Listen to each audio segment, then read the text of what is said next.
A very good evening to all. We already have our panel members, Mr. Subroto Lahiri, Mr. Anindo Bhattacharya, uh, Chef Yejju, and Mr. Volker. We are waiting for Honorable Vice Chancellor, Dr. Nikhil Karmarkar, sir, has already joined us. We're waiting for Honorable Dr. Dr. Pawar to join us. Sir will be joining together. They would be joining together, madam. Okay, so ma'am, at 4:30 sharp, I shall start. We still have another minute to go.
Right, Dr. Pawar has joined us. Ma'am, do I have the permission, Jan ma'am? Should I start? Please, madam, please start. Right. Okay. Yes. Good evening and welcome to University. This is the third session of our International Webinar Series 2020. We are delighted to welcome among us Honorable Vice Chancellor, SPPU, Dr. Nikhil Karmarkar, sir, Honorable Registrar, SPPU, Dr. Praful Pawar, sir, our panelists and session speakers, Mr. Sunil Volker from Northeast Asia Director from New Jersey, United States of America, Mr. Surendra Yejju, Head of Food at Wagamama, London, Mr. Anindo Bhattacharya, Consultant, Digital Transformation, Dubai, and Mr. Subroto Lahiri, Senior General Manager, Coffee Day Group, Bangalore. Welcome to fellow faculty, students, and participants. I am Dr. Deepa Prasad Venkatraman, Associate Professor Pumba, and the moderator for today's session. The webinar series was conceptualized during COVID-19 lockdown as a platform for corporate leaders to share their experience and view during the global pandemic and redefine the outlook of the industry so that we can evolve to the challenges. The learning outcomes, takeaways gained from corporate leaders to panel discussion, interaction has created an informed learning for all of us to adapt ourselves. Professionally, it has been a very enriching experience for all of us at Pumba to reach out and host corporate leaders. Our first webinar was on industry after COVID-19, impact on economy and business, held on 2nd May 2020. We had Chef Praveen Shetty, Executive Chef of Conrad, Bangalore, and Mr. Ved Vyas, Head of Operations, Renaissance Services Facility Management Company, Oman.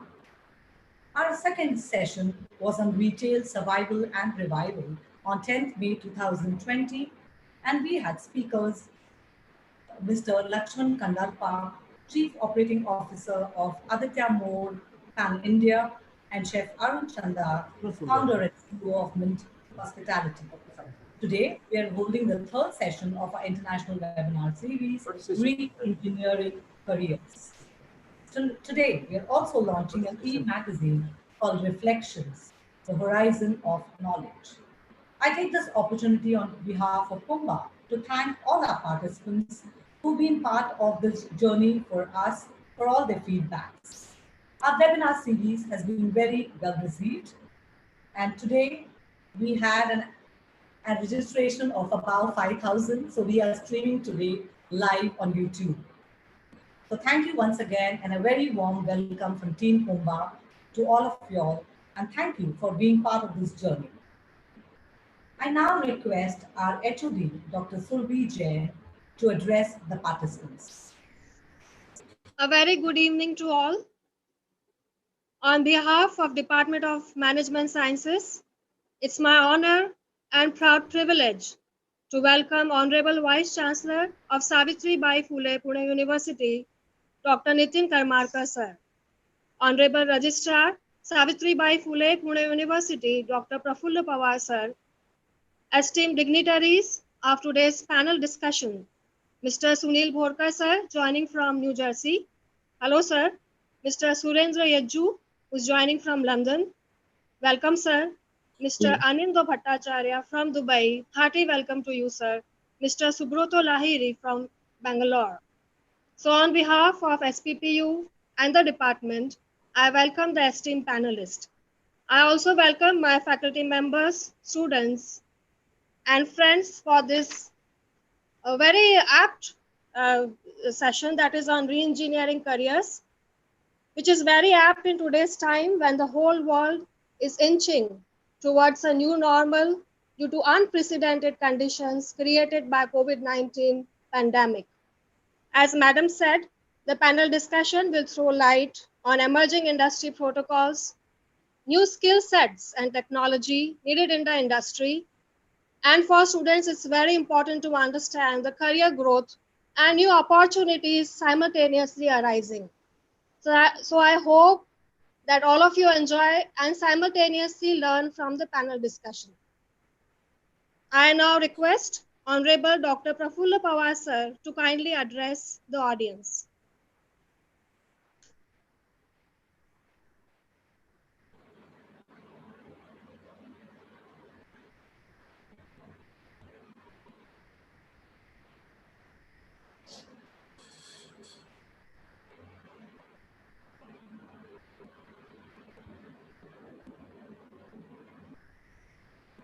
Hello. Yes, sir. Hello, am I audible? Yes, sir. Yes, sir. Good afternoon, everyone. Honorable Vice Chancellor, Dr. Surbhi Jain, the head of the department, Dr. Deepa Prasad Venkatraman, and more Dr. importantly, all our Prabhu, international and more importantly, all our international who are participating in this dignitaries who are international webinar today.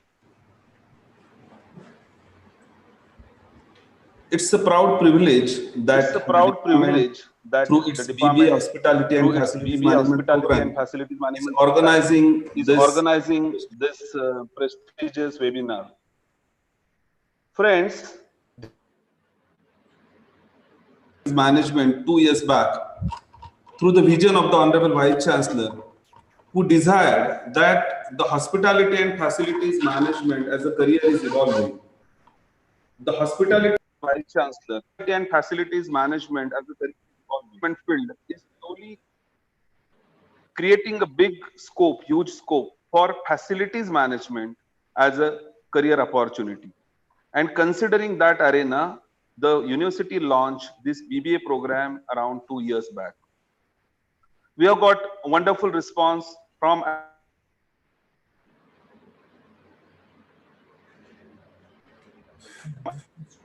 across the industry, from across the students.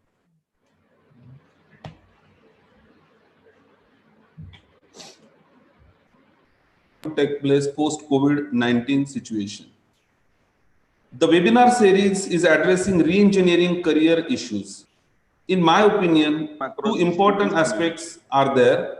First aspect is, after this post-COVID, several changes, fundamental structural changes are going to take place in the hospitality, facility industries as well as hotel industry.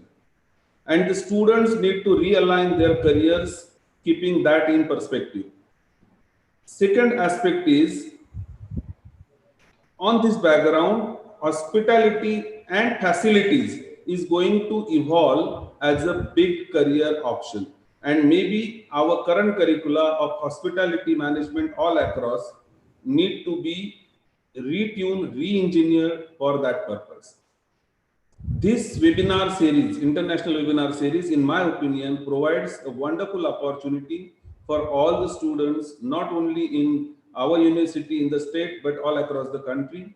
We are fortunate today we'll be able to listen to the views of all internationally renowned people. Let me thank each one of you for being here participating in this. Thank you so much.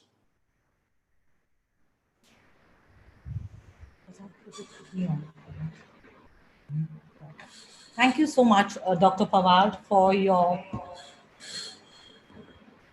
speech and for your insight. Your energetic contribution is always an inspiration for all of us to move ahead. We now request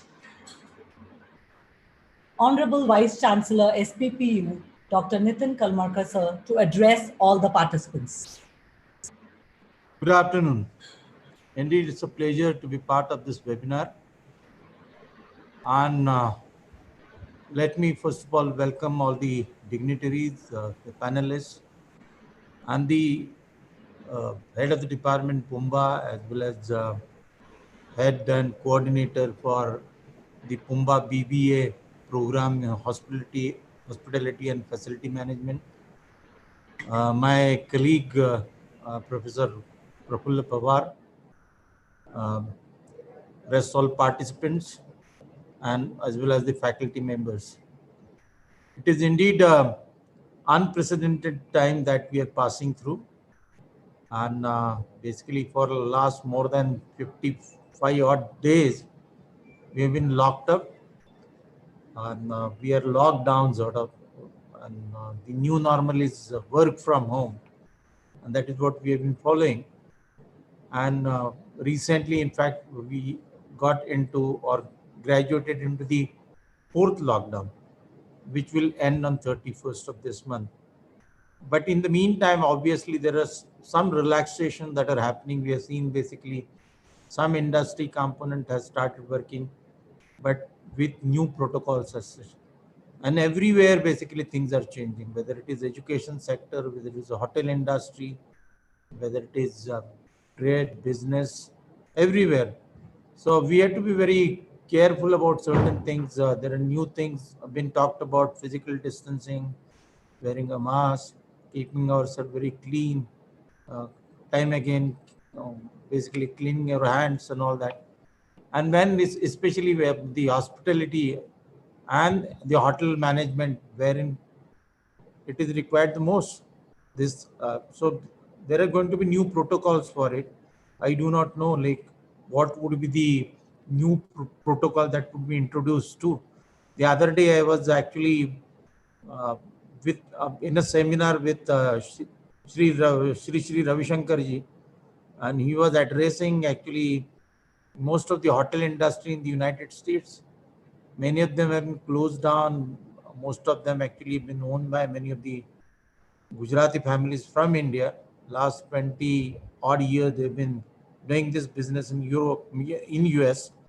But the situation is everything has been actually closed down. In fact, in India also, we have seen many of the hotels been converted into quarantine places. Or in some places, the doctors actually are making use of them, especially the Tata community. They've been very philanthropic and they have come forward to take care of the doctors as such. So right away, in fact, there's nothing happening. But slowly, yes, this particular phase will go away and we'll try going back to the normal, but it's going to be new normal. So what are going to be the new protocols? Even in education that I'm looking at, every day there is a question been asked like, how are you going to conduct the examination? How are you going to start your classes? How is going to be the new academic calendar? When will be starting? So everything, there is going to be a big digital push, wherein obviously online lectures, e-content development, online platforms, a blended kind of a teaching, all those things from the education point of view I will have to look at. So I'm really not aware of what are going to be the protocols, what are going to be the new normals in the hospitality region or hospitality area as such, or as well as in the hotel part as such. And from that point of view, you have brought many luminaries from this particular area coming from different parts of the world, whether it is Dubai, whether it is London, two people from Bangalore.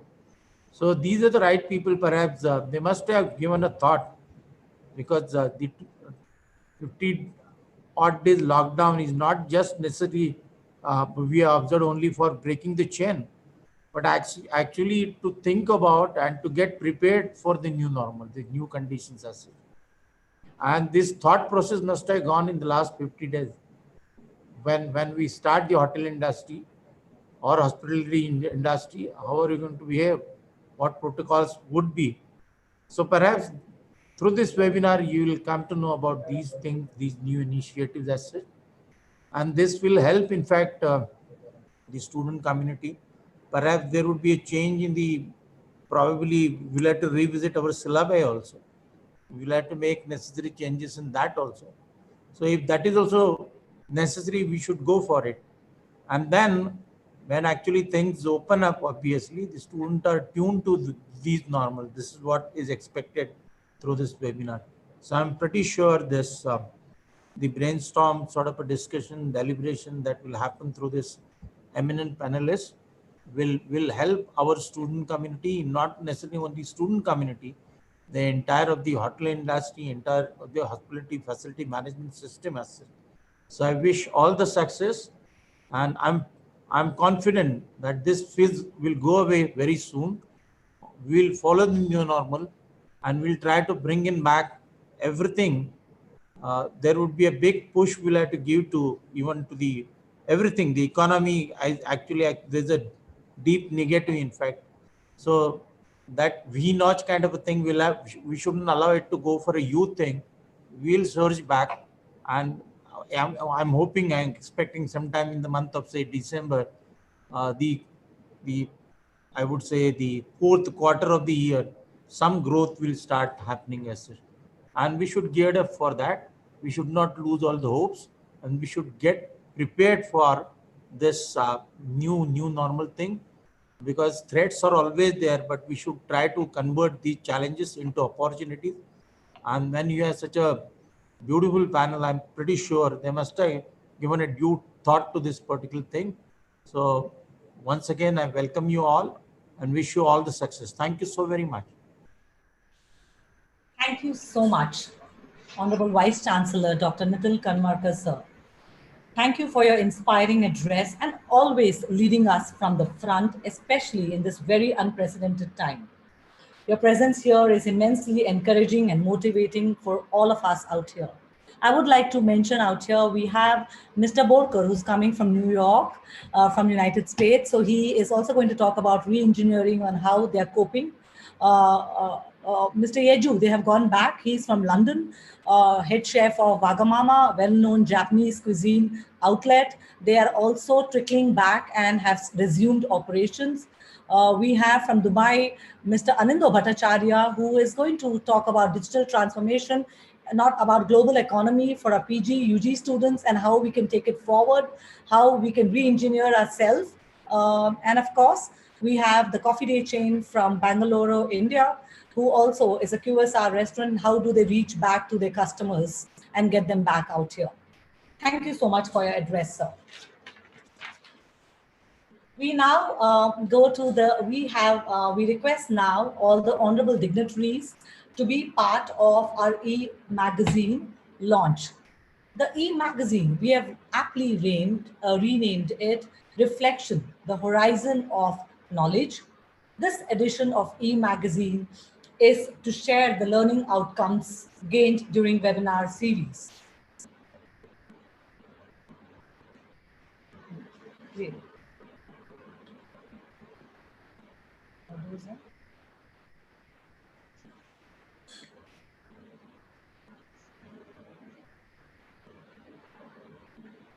Audio.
you so much. This is the e-magazine, Reflection, the Horizon of Knowledge. You can browse through our magazine from the Pumba website, www.pumba.in, catch us on our Facebook or on our Instagram. This has the learning outcomes of our corporate leaders, and the idea is to reflect and disseminate knowledge to all. Thank you so much to all the dignitaries and the panel members to be part of the launch. We now start for what we are here today for. Our topic for today webinar session is Re-Engineering Careers, a short name, but has a lot of meaning to it, especially in these times.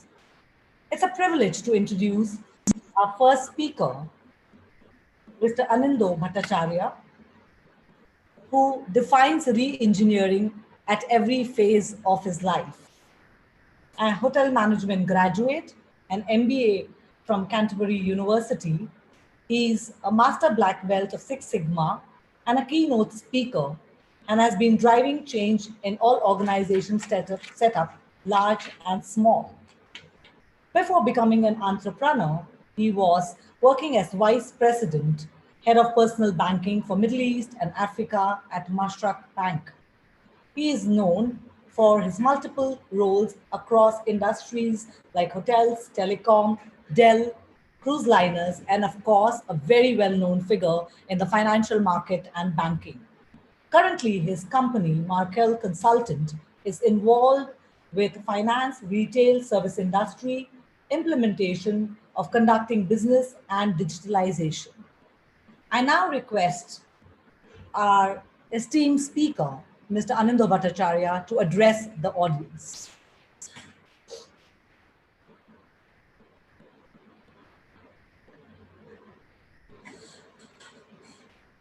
Thank you, Dr. Deepa. A very good afternoon to all the professors of Savitribai Phule University, my eminent fellow speakers. It's been an absolute privilege to be a part of such an interesting discussion today. My biggest hi goes to all the students who are logged in for this seminar. I hope me, along with the other speakers, will be able to add some value to some questions that are in everybody's mind. But having said that, I think people who have spoken before me, some words you would have heard like unprecedented,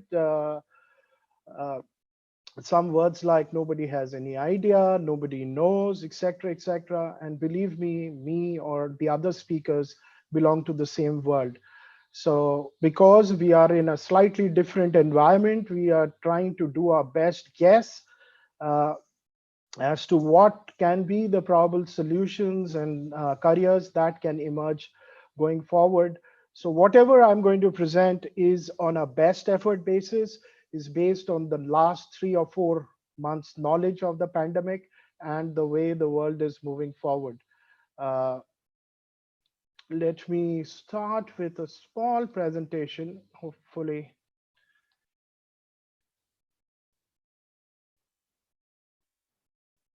Great.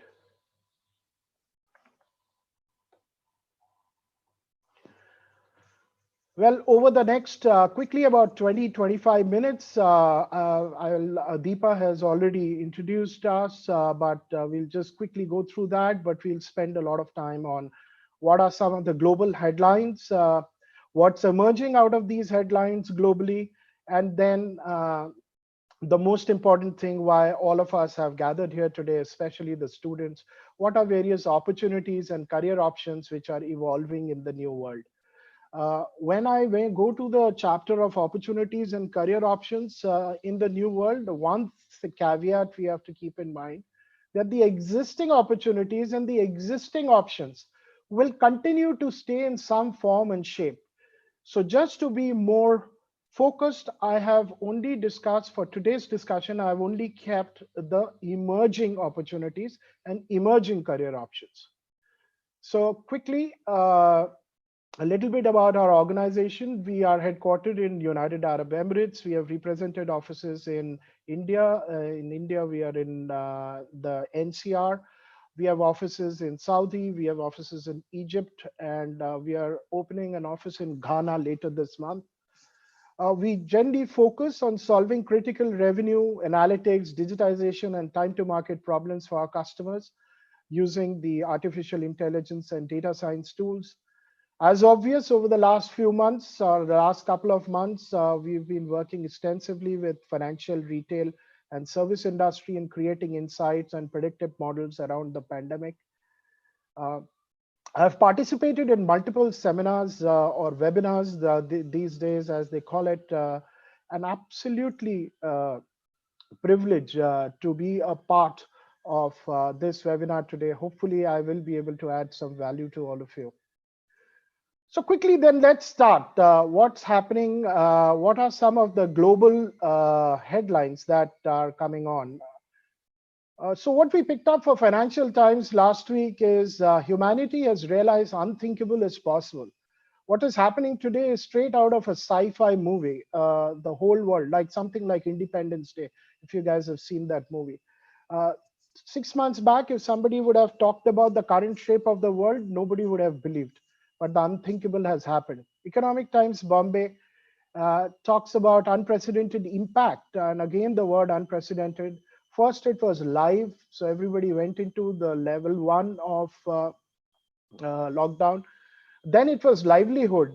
So people who are below a certain strata are out. They don't fear their lives anymore. So then came the livelihood. Hopefully, the third phase will come, as Honorable VC mentioned, somewhere around the fourth quarter or early next year. Anybody's guess right now. That's when the third level, which will be the overall economy. And finally, it has had a huge impact on the social fabrics per se.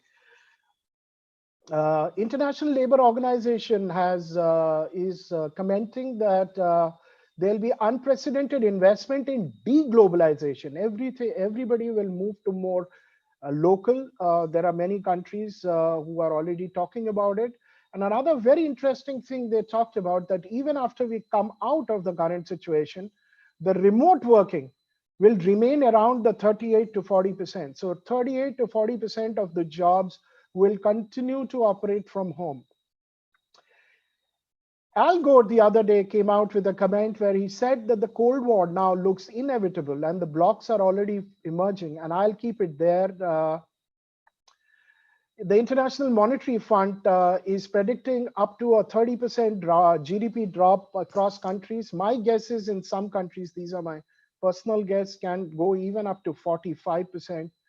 Currently, the International Monetary Fund, after the first quarter, has predicted a 3% drop in global economy. But going by the current stats, we are going to see about 8%. This is one of the worst in anybody's lifetime. McKinsey is predicted last week 120 million job losses in just Euro and US zones and within the airlines, hospitality, and non-food retail.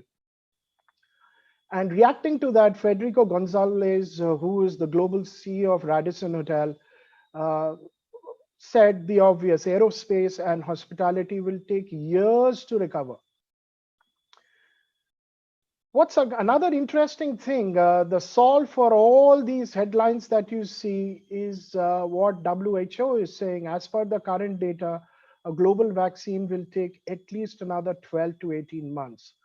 So I think the world will go through, as I said earlier, I'll be repetitive in using the word called unprecedented changes in the coming 12 to 18 months also. But everything is not that bad. There are some good things which are also happening. For example, our Honorable Prime Minister Narendra Modi the other day commented that from a nil capacity on 1st of March, he commented 2 lakh units, PPE suits are being made locally. The real number is now almost 300,000 PPE suits are getting made locally. This is phenomenal. UN Environment Program commented, if you go and visit their website, this is a comment from their website. From canals of Venice and the air of Beijing and Delhi, nature is healing.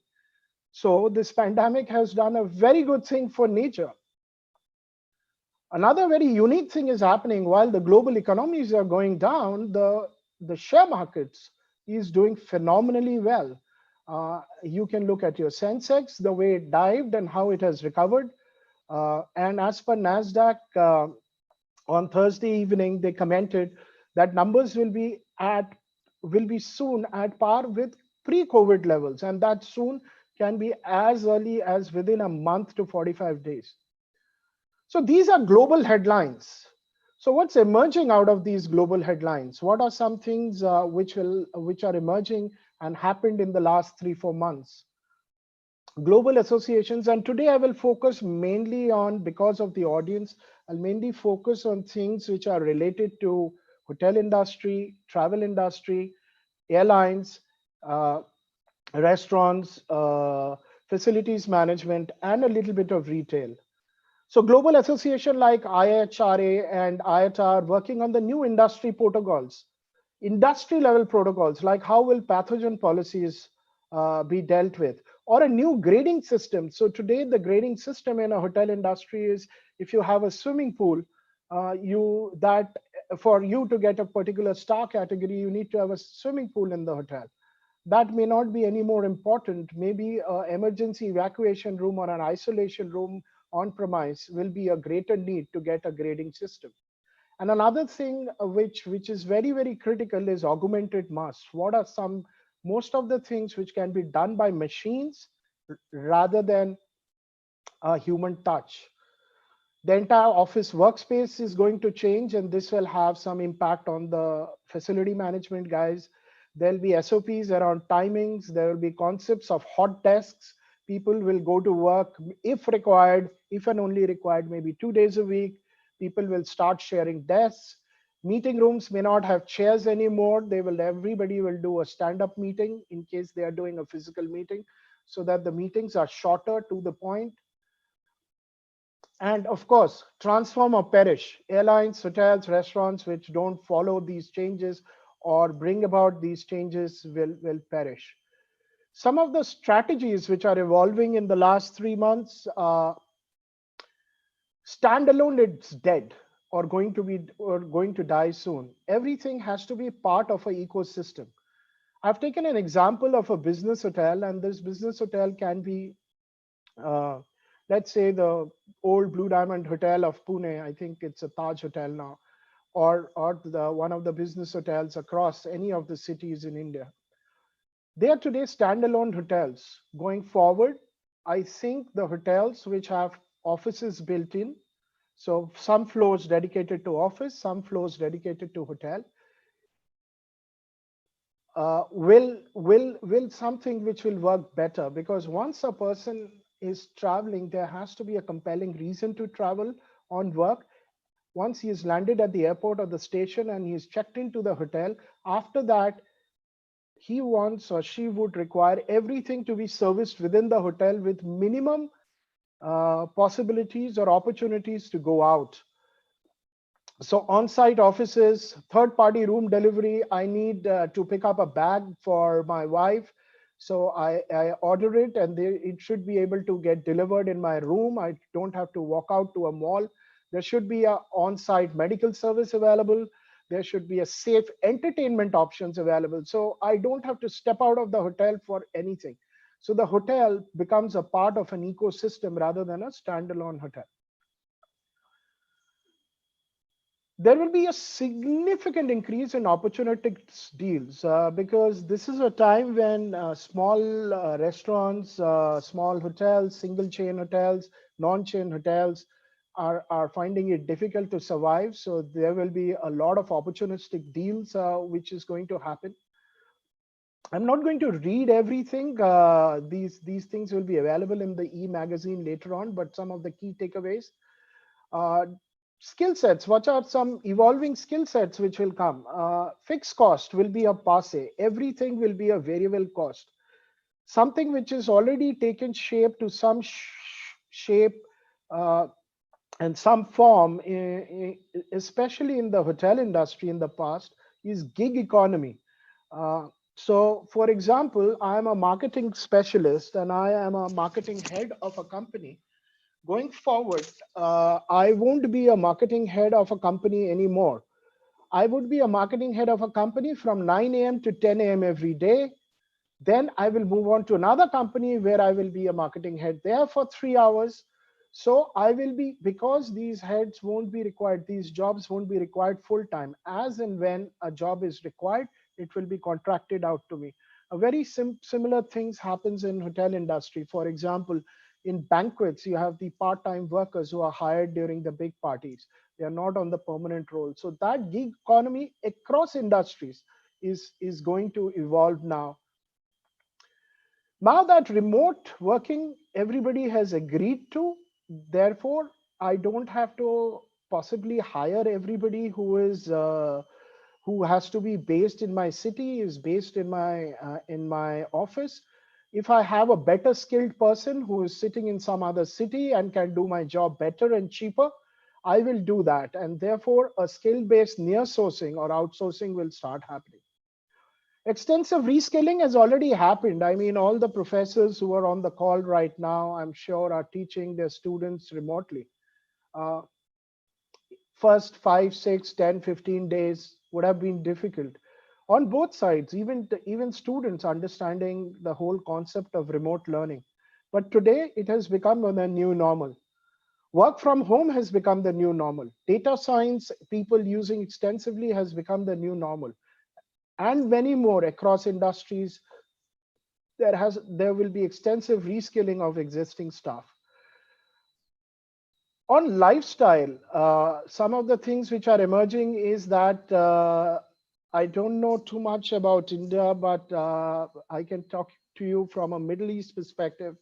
Whenever I go out, there are these cameras which scan me and for my body temperature, and then it tracks me wherever I'm going as my movement tracker. So if I've been checked and tracked, I mean, I've been checked once and I've been on that tracker, then I don't have to be checked at multiple locations. Now, this is amazing because then for entering every shop, every place, I don't have to be checked every time, but it brings across some huge privacy challenges. People are talking about moving out, but they will only move out when it's safe, on where there's a compelling reason. Unfortunately, all households, including most of you on the call right now, are on a saving mode, and we don't know when we will start spending again. And this will have a huge impact on the retail economy. Livelihood over life amongst blue collar workers is becoming a huge challenge, and it's all over the press in India right now.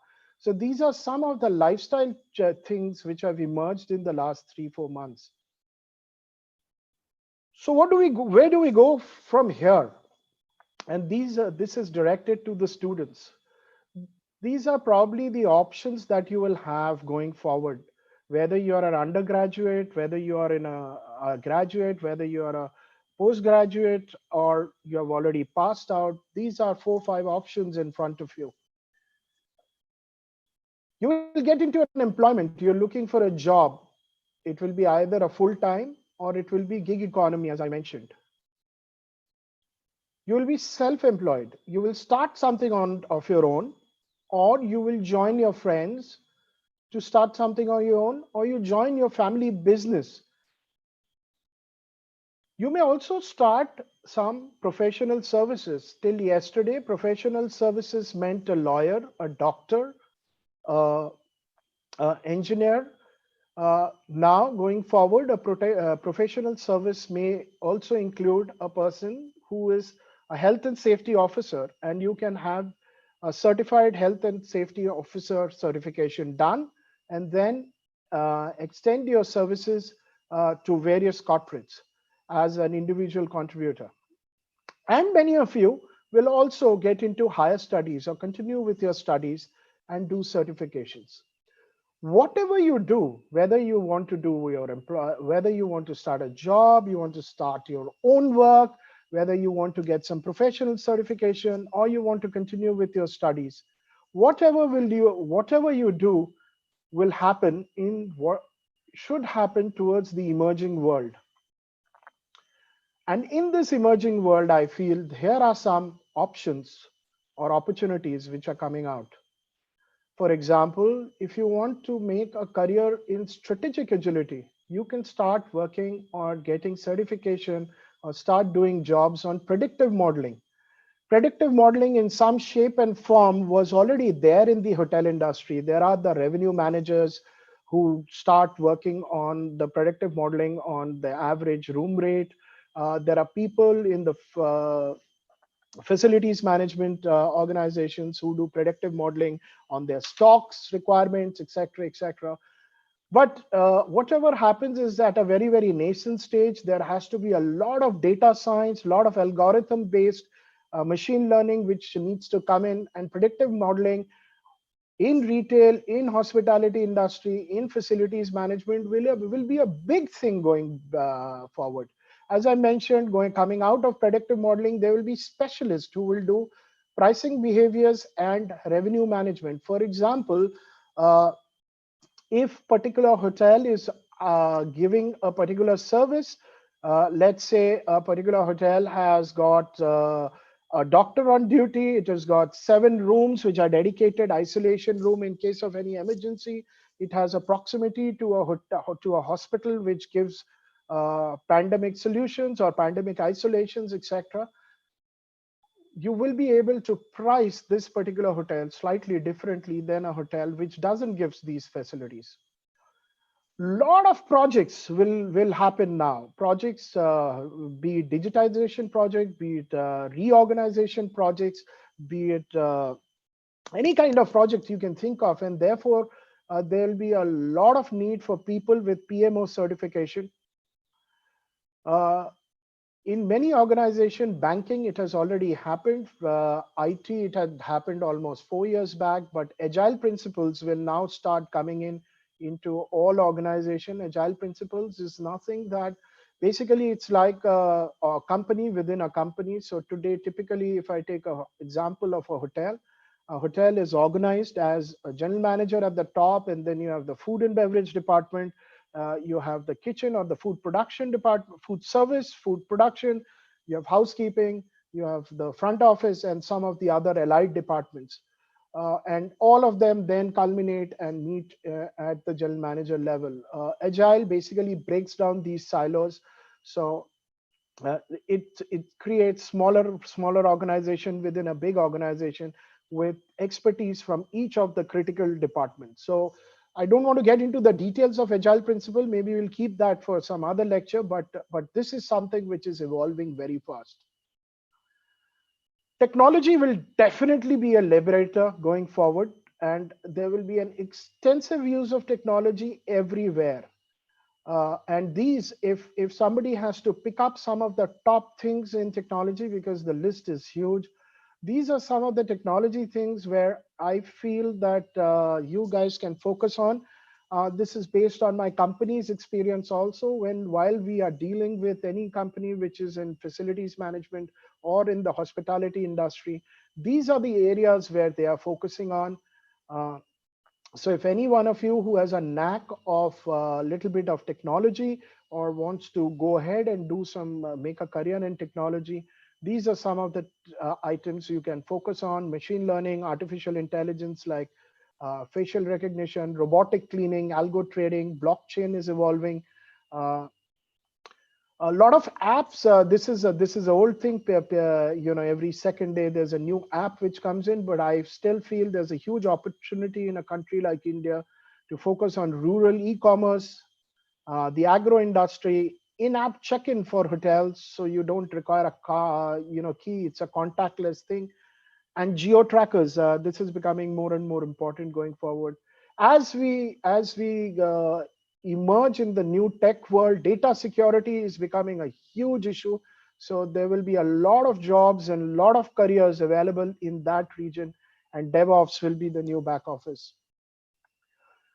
This more from a retail perspective, and maybe if you want to focus on the kitchens or restaurant side of the business, some of the things which are evolving over there is on the trading bit, and the entire supply chain management is going for a rejig.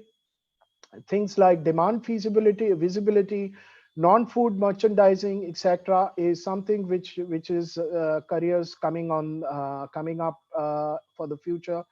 Supply chain models are used to operate on a thing called just in time. That has to move and go beyond and need to focus on just in case. So there's a completely new stream which is emerging in this line. And of course, the merger and acquisition of ecosystem. For example, if you are a big restaurant and working as a part of a restaurant, you have multiple suppliers. Some of your regular suppliers, now is a good time to acquire them so that you are absolutely sure that in case of any emergencies, etc., you have an internal ecosystem which can supply to your needs. Health. This is another thing which is evolving, and from more from a facilities management perspective, these are some of the emerging careers and emerging opportunities in the facilities management. Getting certified in pathogen management in high traffic and high touch areas. Emerging health technologies and facilities management like the rapid protein detection. Very new technology, very less people are using it. There's a huge career to be built around it.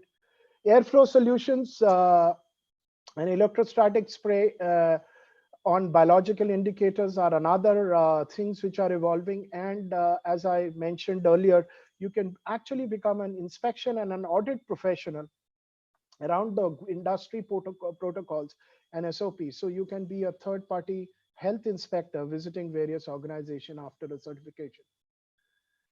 Some of the emerging businesses or emerging business ideas that are coming in, labor psychology. As I mentioned before in my presentation, there will be a widespread unemployment all around, and the people who are still working, they will be really worried about their future, their next day, bread, etc. So labor psychology is a very, very evolving subject right now, and that is another thing which we guys can look at. Digital training content creation will be a huge need going forward. Remote performance management. I mean, I think some of the professors today did mention about it. You know, how to examine students, how to measure their performance. Same thing for corporates. So any development of any online systems, etc., there will be a lot of career to be made around that. Hydroponic farming. This is a new thing. Again, this is somewhat related to hospitality industry. Again, near sourcing. You don't have to depend on food stuff coming from outside your geographic area of operation. So hydroponic farming is something which is emerging in a big way. Virtual event management, at least for next 3 to 5 years, big weddings, big festivals, annual days, town halls, etc., will most of them be virtual, or just the family attending, but all the friends and family joining in virtually. So there is a huge career to be made around that. And virtual teaching, and I'm not talking about the professors who are online right now, but people who are good in cooking. I'm sure a lot of people are watching cooking videos these days. There are people who need to learn about technology, so you can go online and learn teach specific technology. It can be as simple as using Zoom for the first time. It can be as simple as creating a background on Zoom, but many people don't know that. Entertainment, I have not seen too many, but you know, I don't know whether you're realizing or not, most of the programs on television is now outdated. Movies are not getting made. So now innovative online entertainment, that's another area which is coming in, and health, of course. As I said, to conclude, these are the skills of the future: creative storytelling, a lot of business writing and video making skills, new attitude, no big deal, what next? So anybody comes and tells you anything, the attitude for today is no big deal, will be done. No point talking about the negative things around us, what positive, what next, what can we do better? That kind of attitude is what all corporates will be looking for, anybody who they are hiring. This is also a period of immense self-discipline. This is a time when we can get carried away thinking that this is a long holiday. Most of us, the videos are shut while the teachers are teaching, so we can, play our games, do something else, do some course. Once the exams are getting pushed every day, so we've got loads of time. But no, this is the time for immense self-discipline, because believe me, the options will be very limited going forward, and people who are only self-disciplined and invested well in themselves will be people who will find a very good future and will swim through this crisis. Mind management is another thing which is people are getting really worried. I personally am following, for me and my family, these three things. I leave it to you. I'm not trying to preach anything, but something which is spiritual in your life, something in which you continuously invest, continuous learning. It can be science, non-science, anything, and a little bit of meditation will help. But where? I've talked about a lot of things that can be done, but where do I get all this information? So Pune University, I'm sure, is one of the best universities in India, and it's a good place to get all these information from. But if change as usual and not business as usual is the new mantra, then here are some online options that you have. These are websites which give you free certifications, courses on everything that I've mentioned, from anything to do with technology, anything to do with personality development, new skills, any simple thing like video making, starting a new business. They have courses from everywhere. So, for example, Coursera has tied up with MIT and started a course on, it's a 5-day course on how to start a new business. Or EDX is doing a free course with the University of California on machine learning. It's a 15-week course. Most of these courses are free. The only thing is, if you need a certificate, obviously, of the course that you have done, then you need to pay. Otherwise, they are free. But having said that, Pune University itself is a brilliant resource that you have. So that's it from my side. I think at some point of time today, we'll come to the question and answers. So thank you so much again for letting me be a part of this talk. I hand you over to Dr. Deepa. Thank you so much, everybody. Thank you so much, Mr. Ananda Bhattacharya. That was a very, very comprehensive outlook, a very well-planned outlook. And I'm sure for lots of students and teachers who are having a look, it's a strategy to look forward to. As we go on, our second speaker today is Mr. Sunil Volker, Northeast Area Director, Milano Little Italy Brinker International, coming all the way from New Jersey, United States of America. Mr. Volker is an accomplished restaurant operation leader with more than 20 years of both domestic and international experience, having worked in hotels, Fortune 500 companies, and startup organizations. He consistently delivers exceeding results and performance goals. He's adept in adopting and developing senior mentor and mentoring senior leaders, revitalizing under-operating operations, and driving business growth. I'm sure he's never been challenged more, especially what New York is going through now. He also has goal setting in facility management, food safety, and menu development. I now hand over to Mr. Volker. Thank you, sir, again. It's very early morning over there. Thank you for coming in, and we'd like to hear your input on it. Good evening, everybody. It's unprecedented, right? Great speech by Mr. Ananda Bhattacharya. So before I start, I just want to thank you for the invitation, Deepa, to be part of this esteemed panel. This was an amazing presentation by Anindo Bhattacharya. It just brought me back to a lot of memories and some personal thinking that I've been going through. So it was really good. I also want to take this opportunity to thank a lot of the first responders that are helping us live through this situation, doctors, police, all the people that are there working out when most of us are sitting at home. It's uncomfortable, but still you are at home in the comfort of your family, with the comfort of your family and your home. When others are working out there trying to protect your life every single day. So yes, unprecedented. That's what everybody's talking about. A lot of people, including myself, in March, I never ever thought that we would be in a situation like this. I was kind of looking forward to the spring, looking forward to summer. I was planning on a visit to India, and now every single thing is just shot. We are going through some really turbulent times right now, and life has changed. Changed drastically for a lot of us. And I'm not going to go too deep into a lot of things. I'm just going to cover some relevant topics that need to be covered.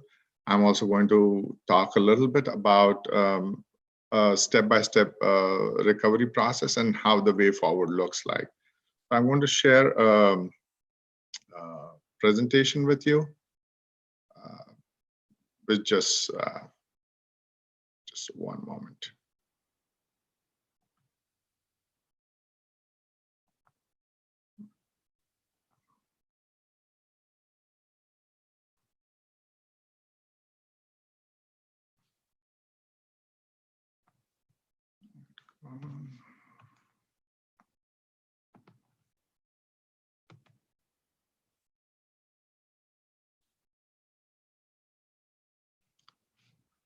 Is the presentation visible to everyone? Yes, sir. Okay. Yes, Sunil, please All go ahead. Sure. So how life has changed, you know, this is a shot of New York City. Every single day, there are millions of people that go through this Times Square, famous area called Times Square. Sorry, Mr. Volker, I'm interjecting. Can you go on the PowerPoint show mode? PowerPoint show mode.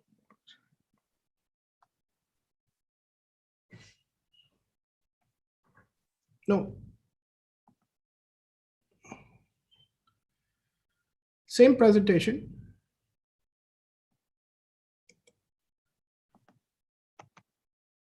Are you able to see it? You see on the bottom right corner, next to the Zoom, yeah, go a little right. No, you were there.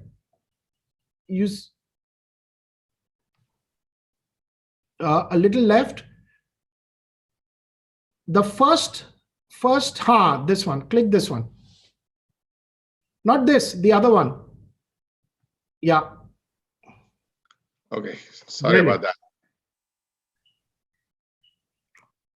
Okay, so this is a shot of New York City, and like I was saying, you know, a very busy place, and life has totally changed right now. You know, that's the new shot of New York City and how it looks right now. Life is definitely changing. So I want to give you a little bit of facts. This is what the new normal looks like, and here are facts. And these are numbers that are updated as of yesterday. So globally, there are 4.9 million people with confirmed coronavirus cases, 320,000 deaths globally, 1.5 million confirmed cases in the United States alone, and 90,000 people dead in the United States. India has about 102,000 confirmed cases with about 3,200 people that have fallen victim to this pandemic. Things are changing rapidly. Let's talk about what the way forward looks like. Currently in New Jersey, where I am, there are 10,000 people that have fallen victim to this pandemic. Ever since this happened, my company hasn't closed any of the restaurants. but we have adapted our business model to a very different model just to survive at this point in time. As everybody knows, restaurants are closed and you cannot do normal business. So there were things that we had to do differently in order to survive, which is what's important right now for every company, for every business, for every individual out there. So here's what the way forward looks like. The best part is nobody knows the way forward. Nobody knows exactly how things are going to pan out. At a lot of meetings, a lot of discussions, individuals and companies are making decisions day by day as things progress and things change. If you guys must have heard, there's a resurgence of the coronavirus again in France and China. And now this is going to make people rethink how fast to open, how soon to open. So nobody knows the way forward. Leaders are rethinking the business models and the strategy that they have going forward. For example, my company, we deal with restaurants and we are high-end restaurants. Most of our restaurants are closed right now. And the model that we chose to adapt was we shut down the entire restaurant and we just focused on delivery and carry out, which is takeout business. And we have double-digit growth right now in both the sectors, really making payroll for most of the company, which is important right now that we are able to pay our bills. We have, as a company, outlined a safety protocol. And we are talking about these safety protocols on social media, so people are aware that if they are going to Maggiano's to eat or they're taking food, it's safe and they don't have to worry about any kind of cross-contamination or any problems. Innovation and thinking outside the box is going to be a key to the success. What that looks like, I honestly don't know. One of the things that we did in terms of innovation was we told people that you can come home and take cold food and go stock up your refrigerator so you don't have to cook for a few days. If you know, here in America, everybody likes to eat outside, and it really took off. And we were selling these bundles for cold food, which were selling like crazy. So everybody's thinking outside the box. Things that we thought 6 months ago were not good are good now. So thinking outside the box is going to be really helpful in these times. Health, sanitation, safety for the employees and the guests will be very, very important.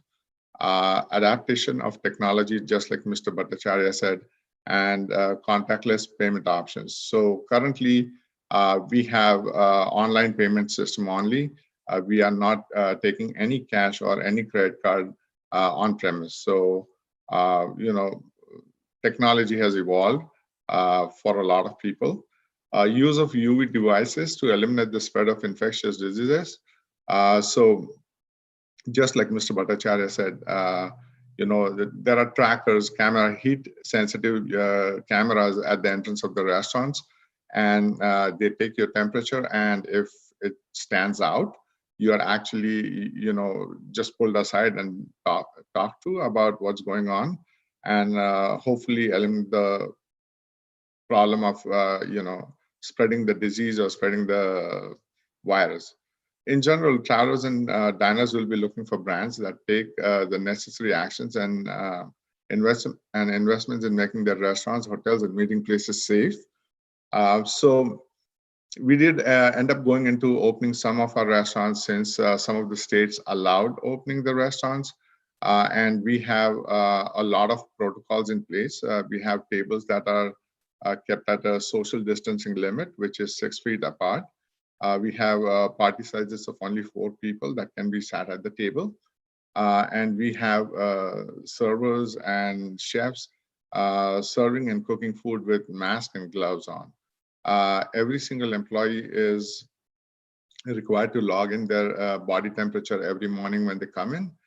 So those kind of protocols are taking place, which one never thought would happen in this industry. So how does hospitality look like post COVID-19? The changes to the industry were already happening since the pre-COVID days. We have seen this impact on the business for a long time. The millennial idea of celebration has primarily been the cause of this change. People don't want to go out today.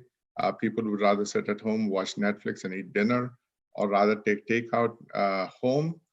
So the concept of dining was already changing. And COVID-19 has just accelerated that pace right now.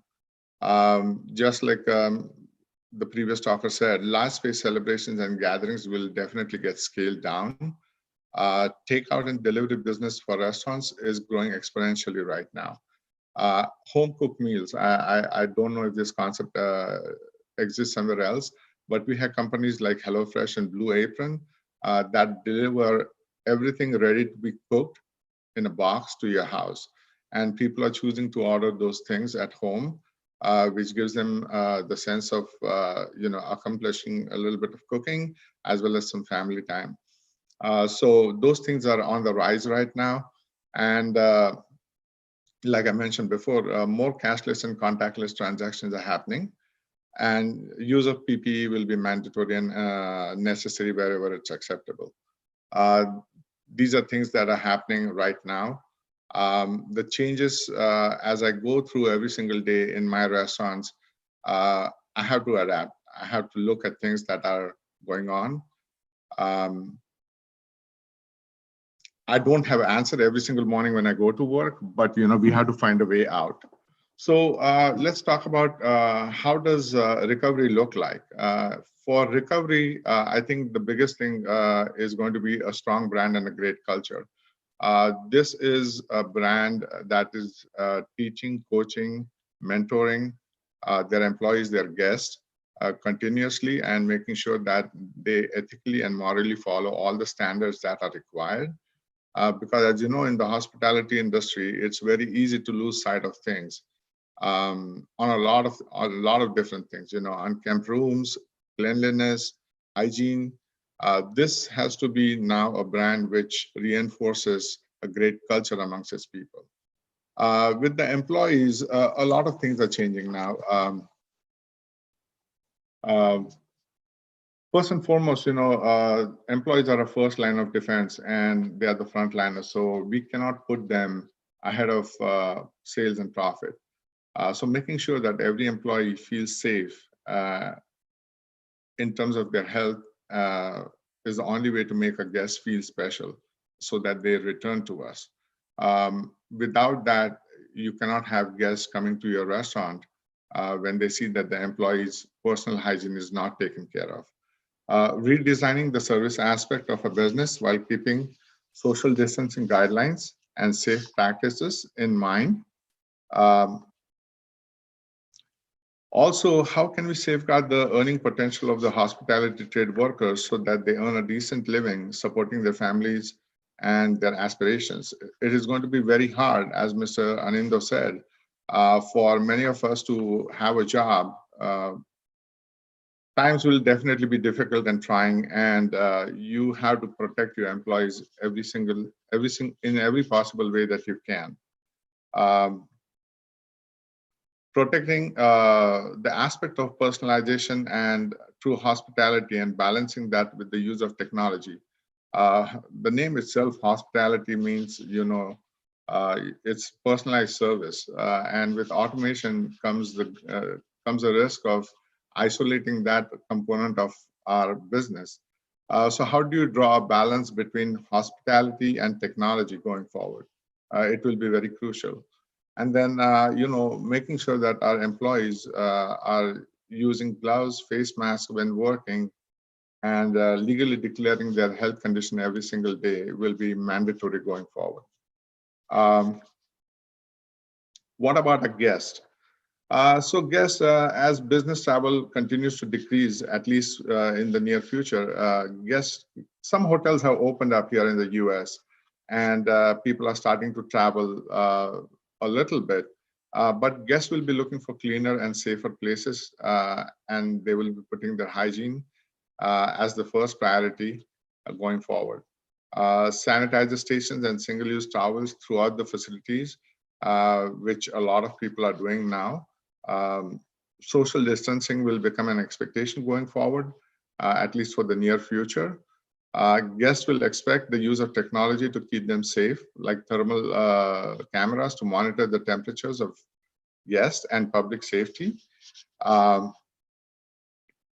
And people will be watching how we conduct business and how employees are conducting their business. Personal hygiene of employees will come under a lot of scrutiny going forward. So it is extremely important that we take care of our employees first in this entire process of recovery before we jump over to anybody else. Now, having taken care of a guest who's traveling, and what is it that really will bring our guests back? You know, it's the community we live in. So a lot of things will be more localized. So it will be our corporate responsibility to create a safe place of business where we initiate the importance of safety protocols and hygiene going forward. Giving back to the community in times like this will define where you stand as a corporation. So, you know, you have to make sure that you're part of the communities that you live in. Ongoing education of safety and best practices, which is towards the community, coaching them, teaching them, will be of prime importance too.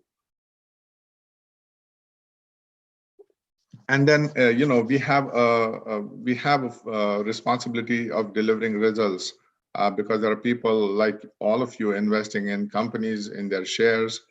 So fiscal responsibility towards shareholders will be of utmost importance. What is going to change is a rethinking of the business model by leaders and realignment of the expectations of profits going forward. A lot of companies are really rethinking what success looks like going forward. So there's a lot in question. I don't have answers to a lot of things. As I lived through this, the one thing that I know for sure is that you have to have faith in the system. Things will recover. Things will start back up soon. Change is going to happen. Where it leads us will definitely be in a better place than where we were before. So, you know, these would be the steps to recovery for a stronger economy to come. And once consumer confidence goes up and innovation goes up, we'll see a different industry evolve from this. As for the students, you know, all I can say is, you know, have hope. You are on the right track. You know, the industry is a huge industry. There are a lot of opportunities. You know, be open to change. Be open to doing a lot of different things that you didn't do before. Be open to being uncomfortable going forward. For example, you know, in my role right now, there are days when I end up cooking in a restaurant because I have to cook in a restaurant, you know, to support the team. I never thought I would go back to cooking, but, you know, here I am doing cooking. So, you know, just be open to everything, you know, observe what's going on. You guys have a much better mindset to adapt quickly and learn quickly than probably I do. And I'm pretty sure you guys will come out pretty strong from this conversation. Okay, that's it, Deepa. Thank you so much. Back to you, Deepa. Yeah. Thank you so much, Mr. Sunil Volker, for telling us what's happening at the zone in New York. I must tell everyone out here during the panel discussion, when New York was under siege almost with post-COVID, I think Sunil and his team were still finding ways in which they could still take away takeaways. People come to jobs because people had to deliver food. So it's been a different journey, and I think in each case there's another scenario which comes out. I'm sure during a panel discussion we'll come out with various ways in which we can go forward. I would now like to call upon Mr. Surendra Yeju. Mr. Surendra Yeju is the head of food at Wagamama, London, a very well-known Asian and Japanese chain in United Kingdom. His enormous talent for food development, understanding the trends shaping Indian Asian cuisine, has made him a huge asset at Wagamama during his rapid extension. Over the past year, he has spearheaded the launch of 2 national menus and 6 menus at the Noodle Lab test site. Its pioneering Smart Rota project, back of the house staffing and training. With delivery taking on added significance in the business, he has played a very major role at Wagamama's Deliveroo edition site. I think that is something which is really going to take off now. And he's also very driven in terms of equipment improvement, oil saving, energy consumption, and ensuring different types of equipment. He's an asset for us to be called an Indian because he won the FAG Executive Chef of the Year award in June 2019. So big kudos for someone from our Indian soil winning that award in United Kingdoms in London. His hobbies, of course, include playing badminton. He coaches his daughter. He's, as expected, Manchester United fan. And more than that, I think to all his workers and friends, he's known as a gentle giant. So please welcome Mr. Yeju, and we'd like to know how he's coping in London and how slowly they're starting the operation over there. Mr. Yeju, is he there? Good afternoon. Good afternoon, everyone. I hope you can all see me and can hear me. Right? Yes, we can hear you. We can hear you. First of all, thanks, Deepa, for inviting me to this session. Feel really privileged, and also welcome all the participants and the co-hosts in this session. It was really inspiring to hear Anindo. He was, I believe, was on a different level altogether. So just to kind of set the expectations of the audience, I think I need to tell you this. I'm a chef first, so please do not expect that level of a communique. If I may put it like like the way Anindo did and Sunil Volker followed. So I'm just trying to kind of manage your expectations. Bear in mind, chef is best with a knife or a pan in his hand, and this is again pretty new for me. But I hope I'll be able to do a decent job with this. Right. So I've been working for Wagamama for the last 17 years. I've got for people that do not know about Wagamama, I've just got a slide in here, which I'm going to share with you guys. So you get a sense of what kind of a restaurant group Wagamama is all about. I mean, and definitely for people who have never heard about Wagamama as such. So Wagamama is a chain of Japanese Asian inspired food, which has been in the business in the UK, on the UK high street for the last 27 years. It's an iconic and desirable brand with a growing global scale. It has got presence in over 23 countries as we speak now. We have over 216 restaurants right across the world, 150 in the UK, and 5 which is a joint venture partnership in the US. And the rest all work on a franchisee model in the rest of Europe. We have a decent presence in the Middle East. So it's an iconic and desirable brand with growing global scale. Over 27 years, as I said, of continuous growth, a well-proven concept. It's a robust, sustainable, and healthy business model. We believe in the mantra of Kaizen, so which is continuous improvement, small steps of improvement every time. And we have a global presence in iconic locations right across the world. Our story started 27 in 1992, nearly 28 years back, when we opened our first restaurant. As you can see in that picture, the queues. I mean, this has been symbolic with all the Wagamama restaurants. You will see queues, when for lunches, you will see queues for dinners. So yeah, it's an area called the Bloomsbury, which is near the British Library, a British Museum. People that are familiar with Wagamama, with London might know about this. So today, as I said, over 20 countries, 150 company-operated restaurants, 61 franchise restaurants, mainly in Europe, and 5 restaurants with local partnership that we would have, if COVID wouldn't have opened in the last 7 or 8 weeks, would have opened 6 more restaurants. Our manifesto is all about positive eating, the idea that, you feed our soul as well with our body. So it's all about, fresh food, freshly cooked to order. And you might have ordered like a group of 4, you might have ordered like, food, but, as soon as the food is ready, we just take the food to the customer. So because it's all about fresh eating. And we believe in like, communal seating. So the person next to you could be someone who you don't know. So it's the vibe about the restaurant, which it's really important. We have won a lot of awards.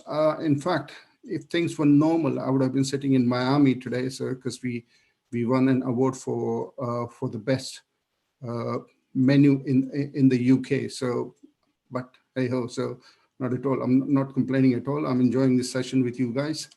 It appeals to a variety of consumers. So yeah, and the split of the food, lunch and dinner is very much 45-55%. So so you have younger, 75% of our customers are under 44. We have 89 customers that think like, eating a Wagamama is quite healthy, and it nourishes your body and your mind at the same time. In terms of food offering, so we have like ramen. So our restaurants are based on a concept of ramen, which is like, if you go to Japan, you have like a stock, and you'll have noodles, and you have various toppings, which could be meats or vegetables. So ramens, curries, a lot of rice dishes, fresh salads, juices are our main offerings. As I said, like, you have a very even, we are open all day. Like we open our doors at 11 in the morning, and then we are open for the whole day throughout. So as you see, lunch is 35%, in the afternoon is 25%, evenings 37%, and a bit of trade at the late evenings. Drinks and food, 81% of our offering of our sales is food. So it's very much chef driven. And the rest 19% comes from drinks. And these are a few snapshots of our restaurants. We have open kitchens, like, so everything that you do in the kitchen, everyone can see. So that is again, like, what was a big advantage for us is now getting to a bigger challenge where, you're talking about social distancing, you're talking about hygiene, you're talking about all those aspects. And again, a few snapshots of, of our restaurants. So, I mean, very minimalistic in terms of design, but at the same time, you have different shades, so for different moods, like in the afternoon or the evening. Just going through different shots of our restaurants. It's an iconic brand, and we have been doing like for like 10% like for like growth for the last couple of years, and then again flagship presence in London, New York, Paris, Madrid, Milan. Yeah, so that is what Wagamama is all about.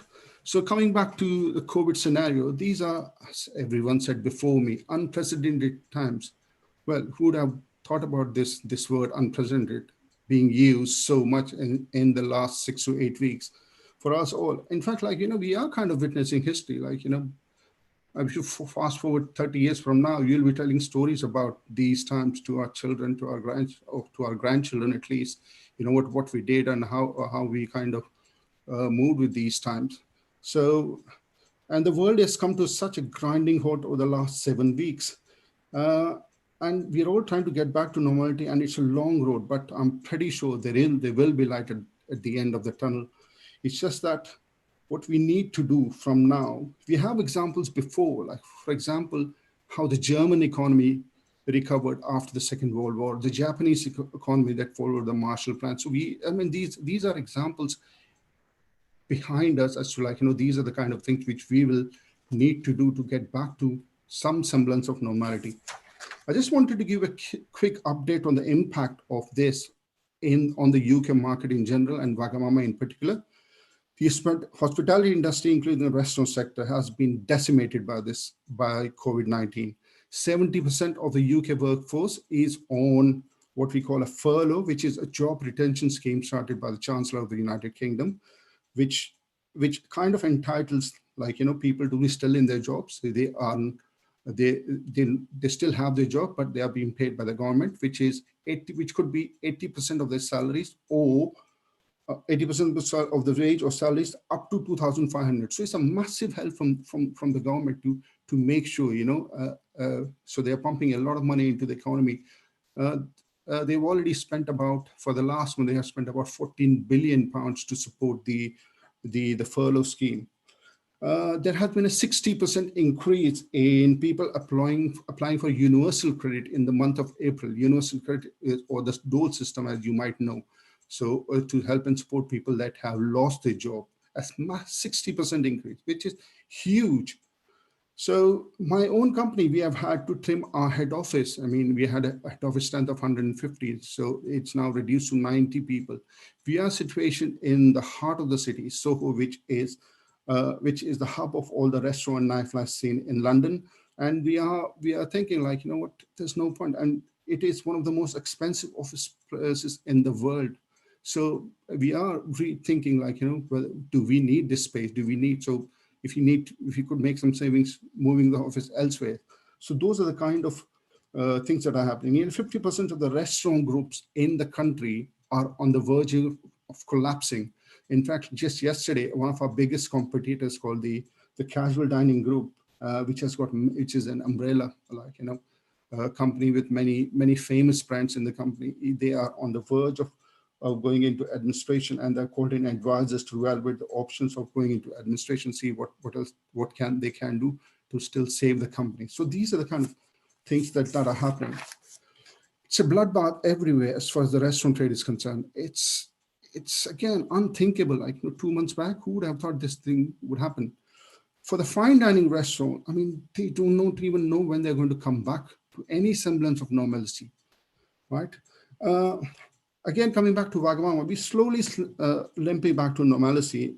We have opened about 5 of our dark sides for business. And again, as Sunil said, like, they are doing about 200% more business than what the re-evaluated budgets are. So I know people have been waiting for this, for the restaurants, especially in the UK, where eating out is a massive norm. In fact, 25 sites will be opening from tomorrow onwards, again for takeout through delivery aggregators, the likes of Deliveroo, the likes of Uber Eat, the likes of Just Eat. So again, in order to prepare for this, in order to make sure we can handle this, we have had to reduce the size of our menu. So I think this is going to be a new norm now, the size of the menu. This has been based on the fact, like, you have to follow social distancing in the restaurants, which ask any chef about it. It's a pain, to maintain children, especially in our kitchens, which are open kitchens. It's even more challenging. So we have to had a major rethink about the size of the menu. This was also driven by the supply chain, what is available, what's not available. I mean, us being an Asian brand, a lot of stuff coming from Japan, from the Far East. So if things are not available, we either find an alternative or take that dish off the menu. So again, one of the things that really helped us, and thanks to our business leaders, because of their vision, they already knew that these disruptors, like or should I say the Airbnb of the restaurant trade, which is the delivery aggregators, they were visionary, and they knew, like, these aggregators are here to stay. So because we were prepared for that, like 20% of the business pre-COVID was coming from these aggregators. So we have been in really good position where we're like, we have looked into various things, like, we've already had a smaller size menu for them. We had the packaging, which was really good, so that the food can travel well. And also making sure you give them the same dining experience to people that are ordering their food via these aggregators. So also what has happened the last 6 to 8 weeks, apart from people being laid off, is the growth plans. As I said, there are 6 restaurants which are ready, and the keys to be taken by us. But that is not going to happen. I don't see any restaurants or any new ventures happening in the next 18 to 24 months. So these are the things. This is how COVID has affected the restaurant trade in general and Wagamama in particular over the last 6 to 8 weeks. The emerging protocols, what some of the things, what is happening, what has happened over the last 6 weeks is, and what we have done in Wagamama to make sure that we are at the forefront. We are people still kind of, look to us as a brand when we come out of this, is we have always had this employees first motto. And I cannot emphasize enough what it means to keep our employees safe in these period, to keep them safe, and also to make sure how you communicate it to our prospective customers that what steps we have taken to make sure that we are keeping the most important assets safe, right? Another thing which has emerged over the last couple of weeks is the cleaning protocols. They should all be placed. Cleaning protocols, and then training about what we need to make sure that. And again, it's really important in our kitchens. I know we do not have customers right now, but their customers will be coming back, and our kitchens are all open show kitchens. So we've been training our chefs really hard. Make sure like every 20 minutes they're washing their hands. And we also train these guys to make sure that they're what we call a two-stage clean, like of the working surface. So first use soap and water, and then sanitize, leave it for 5 minutes, and then wash it.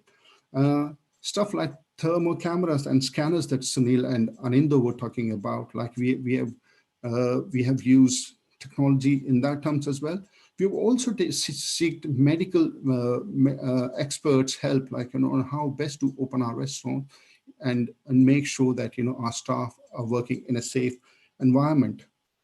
Embracing technology. I mean, I'm really lucky. I feel privileged to have been working with a company like Wagamama, and I'm not trying to boast about these things, but a lot of the points that Sunil and Anindo spoke about are our business as usual and I'm going to talk a little more in detail about it, is we have used like Facebook groups in order to make sure we keep constantly engaged, communicate with our employees. So we started some thing called Walk Stars, just to make sure they're engaged. So this Walk Stars was a thing like where you cook an Asian inspired dish and put pictures, and then we will select some winners out of there, and then they go into the next round where they compete against each other. So we are at a stage where we select 7 winners, and now this week they're competing against each other to create one dish which could end up on the menu when Wagamama opens up, when things are back to some semblance of normalcy. So that has kept our staff motivated, engaged at the time. We've done a similar thing with our customers as well through various social channels. So we started a program called Work from Home, which is getting our customers, to watch the director of cuisine, my boss, and myself. We have done a lot of videos and posted on various social channels on the most favorite Wagamama dishes, encouraging our customers to cook it and then post pictures on various social platforms. So that is how we've been using technology. We've also embraced technology in terms of apps called Wagamama Go, which was pre-COVID, where if you come into a restaurant, once you get a table number, say like table 1, for example, okay, so there is interaction there, but then after that you can order your side dishes, you can order your dessert, and you can pay pretty much like Uber style, where once you're logged in onto that, you don't have to wait for anyone to bring your bills and then you wait for your payment, etc. So that's why I said we've been really lucky in embracing technology even before this. And then in this particular case, we can dial up or dial down the customer contact points. We could even make a main course for them to be available to be ordered when you're sitting on a table, to be ordered through this app. And then maybe when things are getting back to normal, some sort of a normalcy, so we could take that thing away. So you can always dial up and dial down this kind of an app. Delivery aggregators.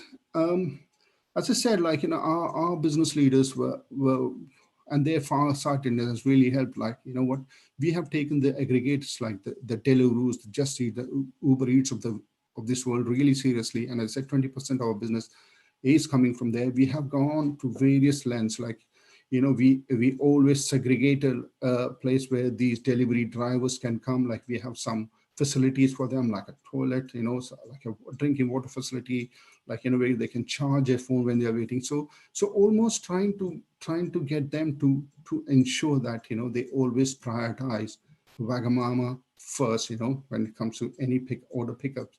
And that has really helped us. And that is going to be, and this is going to be the engine growth area for us for the next force until we have a vaccine and life get back to normal. There are other business opportunities that we have embraced upon. There are new disruptors. Sunil spoke about this before, companies like HelloFresh, and there's another company called Gusto, which are like getting very popular with the millennials and the generations. That these are like, flat packs where that can be delivered through your letterboxes. So that will have fresh ingredients like a piece of meat, fresh vegetables. You will have a recipe, and you'll have some seasonings or and sauces to encourage you to cook your own meal. So we have entered into partnership with them. So we share our Wagamama recipes with them, recipes that might not necessarily be on the menu at this moment in time, but it's almost like, it's like cajole them into like, look, yeah, this is what Wagamama does. But if you want to get the real thing, you will have to come to Wagamama, or you have to order takeout. So that partnership is working really well. The other thing we have done is increased, or rather, I would say, have retail's presence in this market. A lot of restaurants like the Pizza Express and this company called Nando's, they have a major retail presence. Like Pizza Express, they have their frozen pizzas and some of their dishes which are available through retail. And during COVID times, during the lockdown times, when the restaurants were closed down, there was still some income coming through this retail, which we thought could be a double-edged sword before, but now in these unprecedented times, we needed some unprecedented action. So we have already gone ahead and started doing these Wagamama kit meals that will be available across the retail, right, in your Tesco's, your Sainsbury's, or the bigger retailers in the UK market. So that is some source of income generated right across should a similar pandemic happen in the future. So, and also started merchandising, which we used to do through restaurants. We started merchandising like our T-shirts or like our different, like, the ramen bowl, the noodle bowls and stuff, which with a Wagamama logo on it. So these are things which we know, like whatever happens, even if in case of a lockdown or shutdown, these will still get us some revenues. We also try and stick to not to go down the discounting route, because again, this is something a lot of restaurant group have not been really sensible about. We always believe that we have a great product, so why should we discount it? Why should we devalue it? So we again decided we do not want to go down the discounting route. I mean, we have to weather through the storm, and these are difficult times, but we don't want to devalue our product. And this is again because we want to stick to our principles, because our customers feel strong emotional connect with our brand. They really love our brand, and we need to make sure that we stay kind of true to our principles and uphold the trust that the consumers have on our business and our brand. And we do not want to devalue in any way our product and kind of have a detrimental effect. So this is what are the trends. Pardon me? Hello? So I'll continue. I'm sorry, I didn't know. I thought I heard some voice, but yes, Chef Yaju. Yeah. Yeah, can you hear me? Yeah, I can hear you. Yeah, I think a lot of questions you're answering, which we actually wanted to ask you in the chat show with other speakers, because a lot of people have a certain question. Maybe you and Chef Sunil can collaborate together. So maybe we could also get Lahiri in so that then we can have Sure. actually a panel discussion on it. But Can I have 2 more in minutes, fact, or can I yeah, have 2 no, more minutes? no, we would like to have the discussion That's going fine. on in the That's chat fine. show. Yeah. Cool. No But I worries. also want to really say that Wagamama is doing so well, even in a place like London, where the last few months has been so tough, and I think you've been leading your team from the front. So there's a lot of questions which have come across to you, but I thought I'll take it in the panel discussion. Sure. Before Not a problem at all. I go on to before I go on to Mr. Lahiri, we all would like to welcome Dr. Parag Kalkar, sir. Yeju, you will have to put your PPT off. Share screen. Yeah, I've done it. Yeah. Yeah.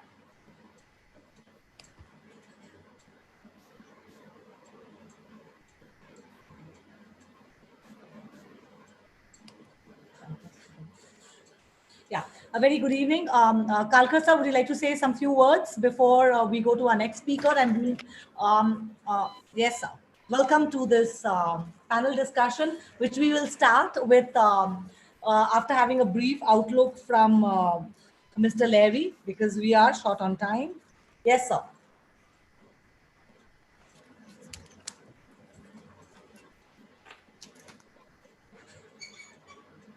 Kalkar sir, you'll have to unmute yourself.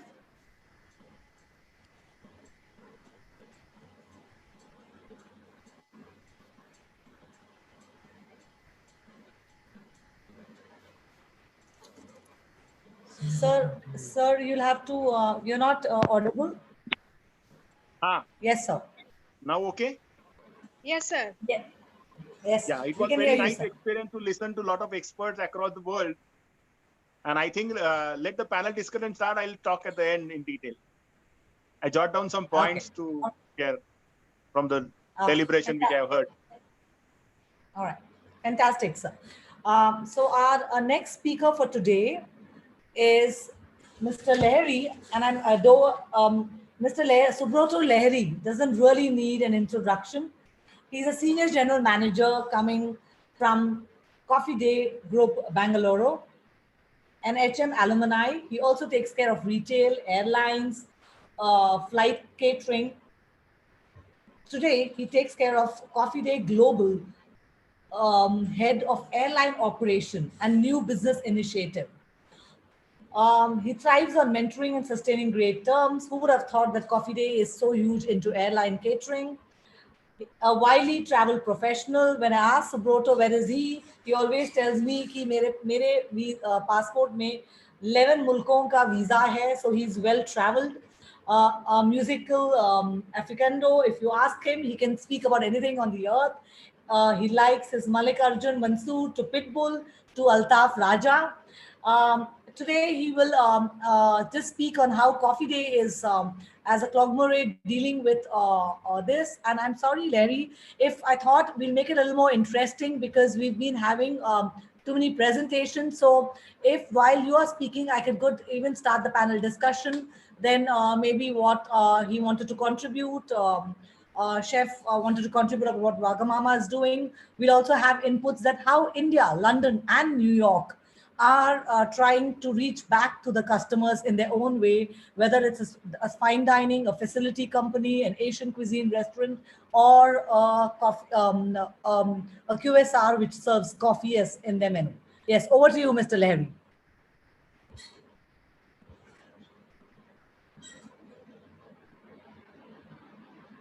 Am I audible? Yes, very much. Okay, here we go. All right. Dolphins in the rivers, super clean air, reduced affluence, healthy lifestyles, and the Dhauladhar mountains in Himachal Pradesh visible from Ludhiana. And somebody told me that the CN Tower in Ontario is visible from Punjab. So respected faculty members and dear students, and of course, my dear co-speakers. Today, I'm going to speak about, before we start, my name is Subrata Lahiri, and as Deepa said, I work for Cafe Coffee Day, your friendly neighborhood cafe. And as we all know, great things happen over coffee. And a lot can happen over coffee. So it's a place where, in all likeliness, your parents met. It is a place where a lot of startups happened. and it happens to be India's largest F&B chain. So going further, I would like to quickly touch on, as we're short in time, I'll quickly like to touch about a certain new career options, and then I will quickly move to something very interesting, but that's a secret, and I'll unfold that later. So coming to new career options, the first thing that is going to be happening as of now, so I spent a lot of time in the aviation industry, So there, what happens, that certification happens to be a core, certification for hygiene standards, certification for operation standards, certification for safety standards. These are non-negotiable, and there is zero compromise in this. So a new career option, in my opinion, which is going to come is called certification. Now, all the F&B chains, the FSACIs and the ISOs of the world is not enough. It has to be at a HACCP and above level. Now, this is the huge career option which is going to emerge, where all these places who are serving any kind of food for revenue or otherwise have to have a kind of certification.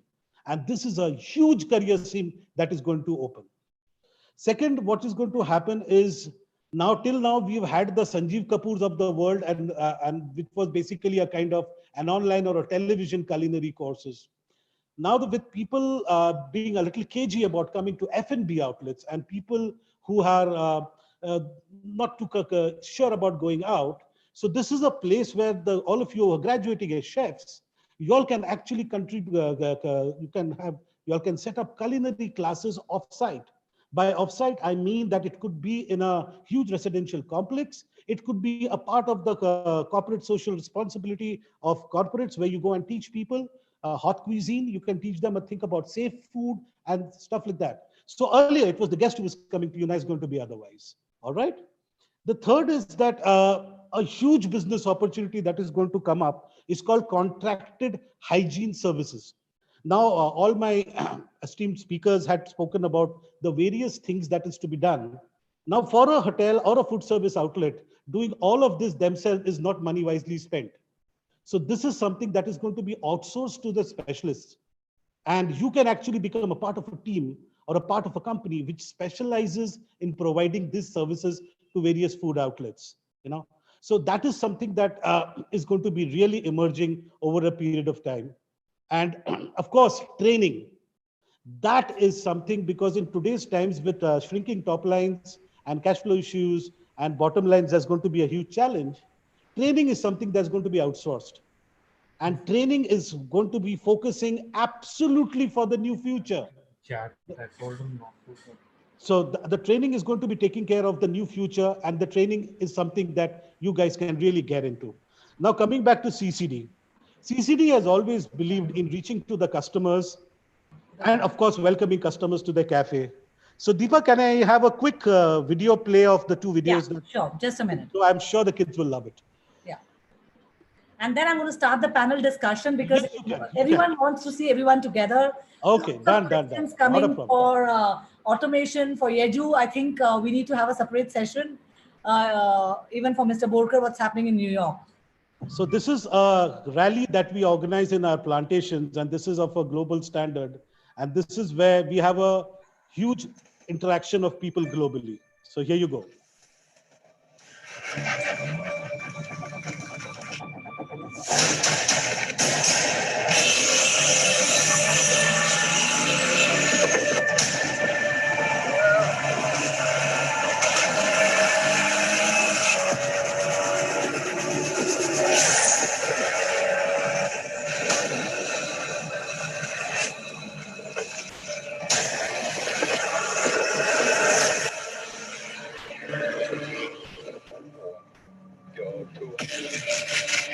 Six left, into keep left on crest, and yeah, 6 right over deep, 100, yeah, bump and gate, 20, 4 right first, break 40 turn, 3 minus left short.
So this is a rally that we have actually in our estates and in our plantations. And we call all our esteemed customers. They come all the way to Chikmagalur. We get the best rallies in the world, and we have a rally of world class. That's something that we've been doing.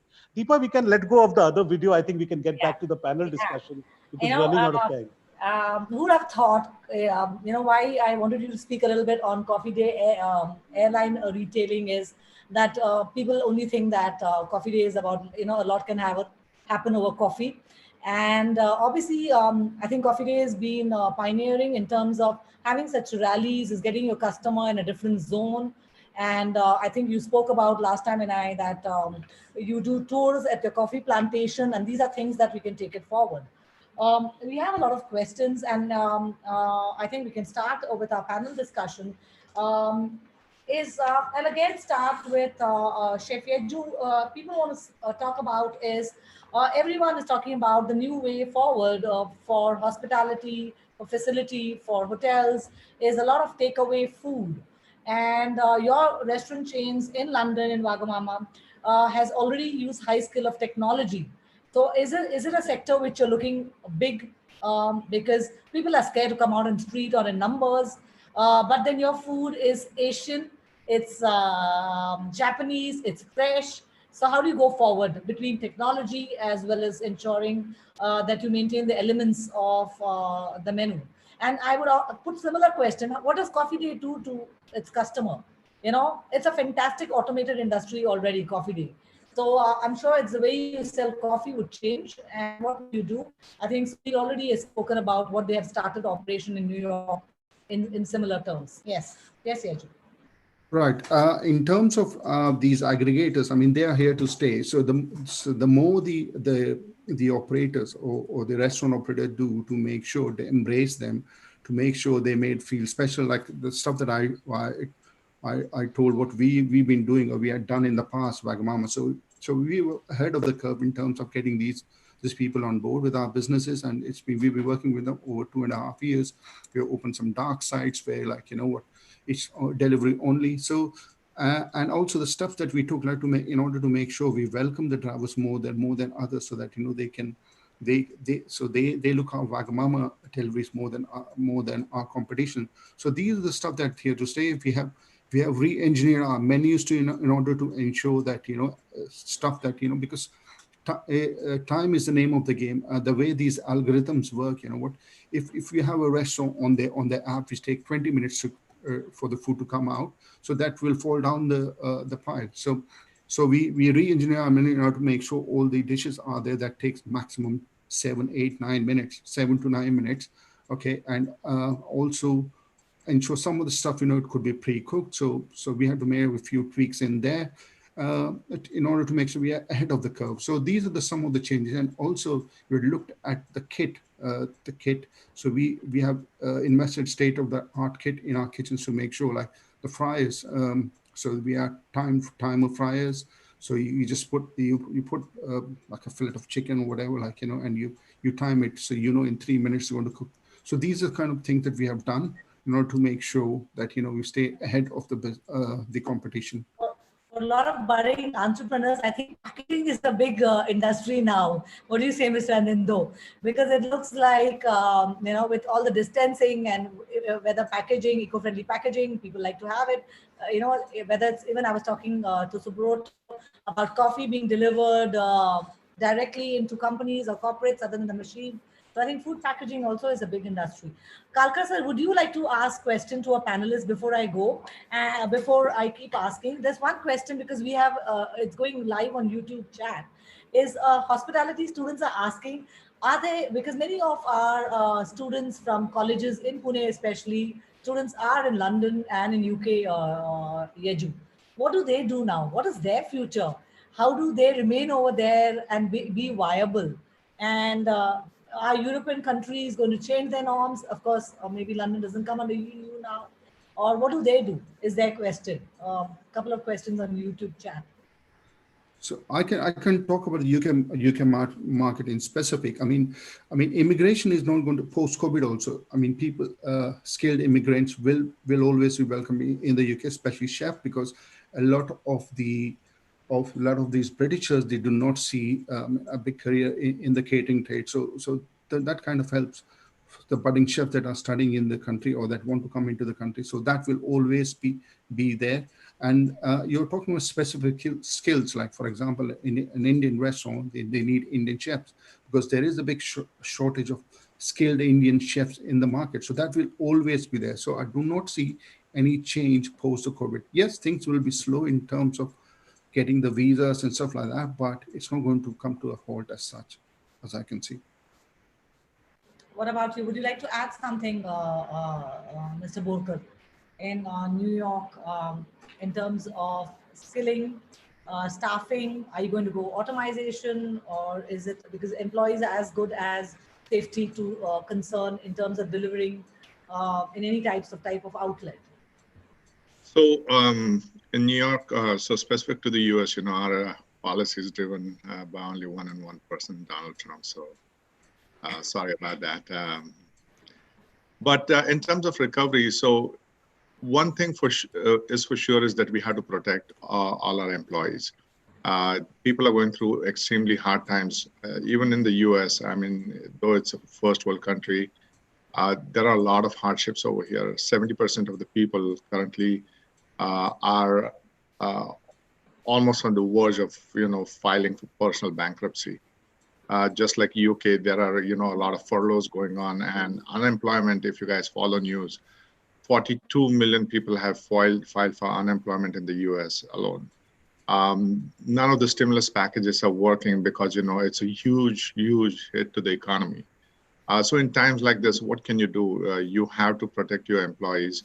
You have to make sure that you divide the hours between a lot of these people and keep everybody on board. Because once you open up, whichever way you open up, whatever the new norm is, you are going to need people who know your facilities, who know your skills, who know your values to restart and go forward with a lot of vigor. So you have to keep close to the employees. You have to make sure that you're supporting them through times like this. Recovery phase, we've already talked about a three-step recovery process. We have told all our employees that what it entails is once we open, it will be limited hours. But if you need any other help besides the job, we are here to help you. So we have provided health insurance to all the employees up until December, so they don't have to pay any premiums on that. I'm giving care packages to all my restaurant people. So each one of my restaurant has 180 employees. I manage the Northeast, and so we do care packages, rice, potatoes, onions. It's simple things that people are looking for. Nobody's looking for a handout. Nobody's looking for a huge paycheck. You just have to make sure that you're taking care of people on a day-to-day basis. So that's what we're doing. Go on, Simon. So yeah, I mean,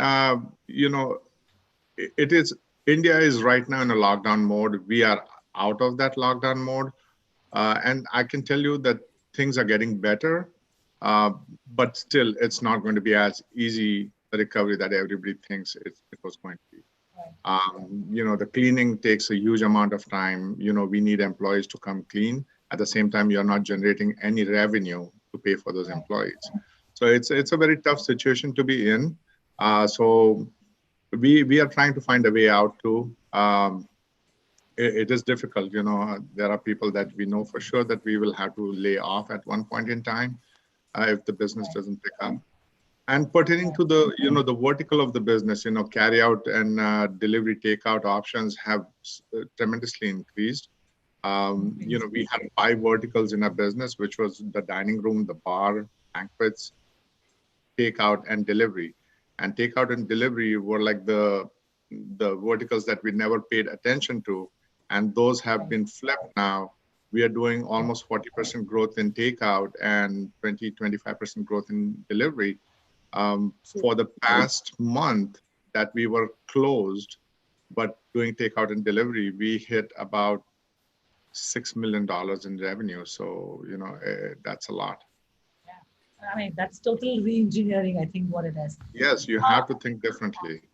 Yeah, The one interesting fact, and I want to say this to students, is this is probably a best time to, get into takeout business if you want to go back to cooking and if you enjoy cooking. There are definitely challenges with the packaging. We can't find good packaging which is sanitary and which is, antibacterial kind of packaging. Nobody's in that market yet. So if there's some brilliant guy sitting out there thinking what I'm going to do, go for it. Look for something that's antibacterial packaging. Absolutely. And can I just add in one line in here? I mean, around these lockdown times, it's good to be focusing on takeouts at the moment with the aggregators. But when we get back into the normal mode, it cannot be, these takeouts cannot be at the expense of eating customers. So you need to make sure your focus has to be on the eating customers. But this is an add-on.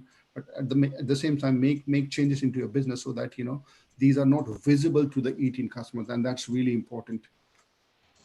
Yeah, that's true. See, the thing, yeah, go on. Sorry. Thing is that in the US, dine-in traffic has been on the decline for the last 5 years. More and more people are taking takeout food at home, sitting in front of the TV and having food.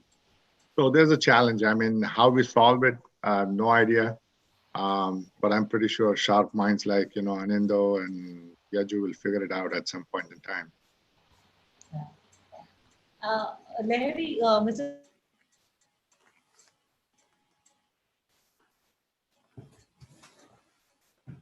No one travels at all. And an airline segment was already so automized. They followed every hygiene principle in place. And how do you see the revival? What's the way forward for them?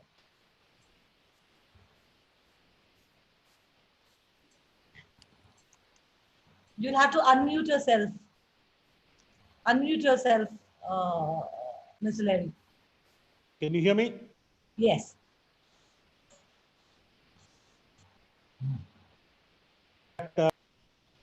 Highest standards level for the last maybe, let's take it last 40, 50 years. The safest food that was available in the F&B space was flight catering food. But as good things come to an end, so now food service on flights which are of short duration is going to be, I shudder to say, a thing of the past. So, but what comes to the rescue is that Indian airports have really evolved in the F&B space. So here also we're going to have something called a takeaway, where people can book the meal online on the airline portals like they have it now. But instead of the food being served on the aircraft, this will be served at the airport, because all the big brands are there at the airport, in the big ones. And say, for example, in Cafe Coffee Day, we are there in practically every airport you can think of. So we are actually talking to airlines where we can have, we already have a working portal where we used to serve pre-ordered meals in the sky. The only difference is that now we'll do it on the ground. So no problem, it works. I think airline catering is very well equipped, I think so, to lead the way in terms of packaging, sanitization, safety norms. Yes. Which they've been following. You're right. Yes. Instead of airlines, you do it on ground. That's a great concept. I think that's something which someone else also should be hearing about. They can take the set SOPs already in place instead of reinventing the wheel. Absolutely. But the challenge is the long haul flights, because there you can't be without food for 8 hours, 9 hours. So that is something we need to crack. There are revenues about it. I can give you an example in Heathrow. Like Gordon Ramsay has a restaurant in Terminal 5 in Heathrow called Plain Food. And the most talked about thing there is he does a picnic. He does a picnic takeout, that you can carry onto your planes, which are about 60 pounds per person. I mean, that can easily solve if you're flying long haul. So just to give, to give a solution. Yeah. Again, it's about being the vision and farsightedness that people utilize. So in terms of airline travel, another news which I heard is now long haul flights are out of question. People are going to be taking a stopover like the olden days. Yes. That's what the industry is talking about right now. So like if you have to go to London, you go to Karachi, you go to Cairo, you go to some Middle European country and then go to UK. Wow. I'm not traveling Pan Am. Sure. That's Kalkar the sir, I think Kalkar sir is Dean of Commerce and Management at SPPU, well known in the field of management education. If something also pioneering, that's what he'll be telling us, because what we teach our students is to think differently. I think he has a question for the panelists. Yes, sir, please go ahead. Yeah, very good evening to all of you. I think it was very interesting hearing all of you. I think has the industry has come out with new protocols, because I think what Mr.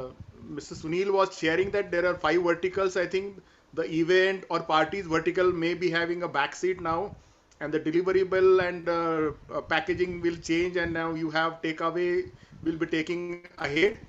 How manpower training, because I think that a lot of manpower will change, because you have in big hotels lot of cuisines are available. There are a lot of chefs all across the world who are delivering. Some of them may have gone back to their own country or own place. I think getting them back to work, or if at all you are going to keep them, the cost has must have increased. The second thing which comes in my mind is the operational costs will go on, because uh, earlier you used to have tables close to each other. I think the social distancing or the distancing will make the reduced number of tables, or whatever new things will come. It may increase the cost of operations in your organization. So a couple of things are happening. So number one, what I think Mr. Yajud didn't mention is restaurants are asking for rent forgiveness throughout the world. So if you are if you're renting a space for your restaurant, you're asking for rent forgiveness, which is not happening in the US. It's a capitalist economy, so that won't happen. In terms of allocation of resources right now, for example, all my entire restaurant is shut down. Any non-essential services are shut down. We are operating just on the management right now. So I have core 11, 12 managers in every restaurant which are executing food in terms of preparation and service. The reason why we decided to go with this business model is we have a huge community of employees that depend on us for livelihood. And if we don't step in as management and sustain the business up until the time it opens, we will go out of business, essentially putting 14,000 employees that work for Brinker International out of jobs. So we, in order to do some cost cutting, extreme cost cutting, our first step was to have the management work those hours. Again, the thought process behind that is that, hey, you're putting 2 extra hours every day than what you would have done normally, but it is affecting the lives and saving the jobs of many people in the near future. So yes, resources are stressed. Everything is stressed right now. Big brands, just like Mr. Anindo said, big brands are able to survive. Small and medium brands are just getting crushed because they just don't have the working capital right now. Brands that have been sitting on a lot of capital, cash, they are able to sustain and manage through these times. Lending is totally stopped now, and nobody is going to lend going forward to hospitality industry, knowing how soon everything just disappeared. So it's going to be a challenge. The government stimulus is, there are recovery talks. I've heard in India also, a good friend of mine in Bombay was talking about no stimulus being provided for restaurants. I don't know where this leads, but I know one thing for sure is that majority of the people depend on food, service, and hospitality in every aspect of their life. So the government has to step in and do something to save this industry and save the lives of many people attached to it. I really must mention after Kalkar sir and Jan ma'am as an HOD, because a few weeks back when I spoke to Volker, and this was just when the pandemic had hit New York, and he told me one of their chefs had fever. So he said, Deepa, the job has to go on because somebody has delivered the cold food. And he took care of his employee. He ensured he managed to go back to his outlet, and they served people. So I think to a lot of aspiring students out here, to a lot of faculties and to all of us, that work must go on. We need to find ways to sustain. A human life, of course, is most important, and how the operation goes on. So I think you've led from the front. To see such work being done by Sunil in New York or Yeju in London, is what this show, is this webinar about. I would come to you again. Yes, yes. Can I just add on to what Sunil has said? Again, companies, I mean, as I said, I'm really lucky, we have embraced technology. So Anindya spoke about predictive modeling that we've been using for doing our rosters. You know what, we use a tool called Smart Rotas, which tells us like per hour, what revenue is going to generate, and then we can, deploy accordingly. We also invested a lot in doing par levels where we know based on previous history, how many dishes of each each item on the menu is going to sell. So that really helps us in controlling the single biggest factor, which is the labor, which is about 33% on the P&L, it is 33% of all costs. So again, investing on technology is going to be massive. We are looking at synergies, we are part of a bigger chain called the restaurant group. So wherever possible, accounting, marketing, all these ancillary departments, so we are joining together so that, rather having like 2 account departments or 3 account departments, so we can synergize, or even the supply chain can be like, rather than buying at 2 or 3 different places. So, using our scale to make sure that, we get the best, most competitive price for any ingredient that we buy in the market. And these are the kind of things and also Sunil mentioned about rent pardons that we're talking about. There's a forum called the UK Hospitality, which has been leading this in the UK, speaking to the government, because this is the single biggest job generator in the company, the hospitality industry. So, the government has stepped in with furlough schemes and other schemes. They have pardoned the rates, the business rates that we pay to the councils, to the municipalities, or the council as we call it. There are a lot of things happening as we speak here. Can I add to all this, Deepa? I've been hearing to 2 people who run businesses. Again, I don't run businesses, I consult with them, but some other figures, 48% of the restaurant industry in UAE has shut down. That's a fact. And no matter how much cost saving happens, rent discounting, lowering of salaries, people working on shifts, coming up with predictive modeling on food requirement, food storage, renegotiating with suppliers. One thing that will only get people back is when people feel safe with eating out. So what the various governments are doing right now is to sustain the business through this period. But this business, it's all short term. It's till the time people don't start coming back to the restaurant, till the time people don't start ordering as much as they were ordering before, it won't be sustainable. So today, if we are addressing, I think the audience today is more students who are now planning to pass out and looking for a career. All this while, there are people who are looking for definitive careers or the brick and mortar careers. Unfortunately, that's not what's awaiting them, at least in the short term to mid term. So because as Yeju and Sunil Volker talked about, there's mass scale unemployment. I think one of the things I mentioned in my presentation also, according to McKinsey, 120 million plus is already as of last week in UK and the Eurozone. So even if restaurants open up, new businesses pick up, the first people to get jobs will be these experienced people who are right now unemployed. So I think a couple of things to focus. Then either I reskill myself into something which are emerging, and therefore I spent a lot of time. For example, Sunil did mention they are heavily dependent on food delivery right now, but the packaging is a big problem, is a big issue. There's no standard industry-wide protocol which is there. So if somebody can instead of looking at a career in food and beverage service, can look at food and beverage packaging, and that's an alternate career coming, which will help them. And this kind of tribal knowledge doesn't exist in anybody who has lost his job.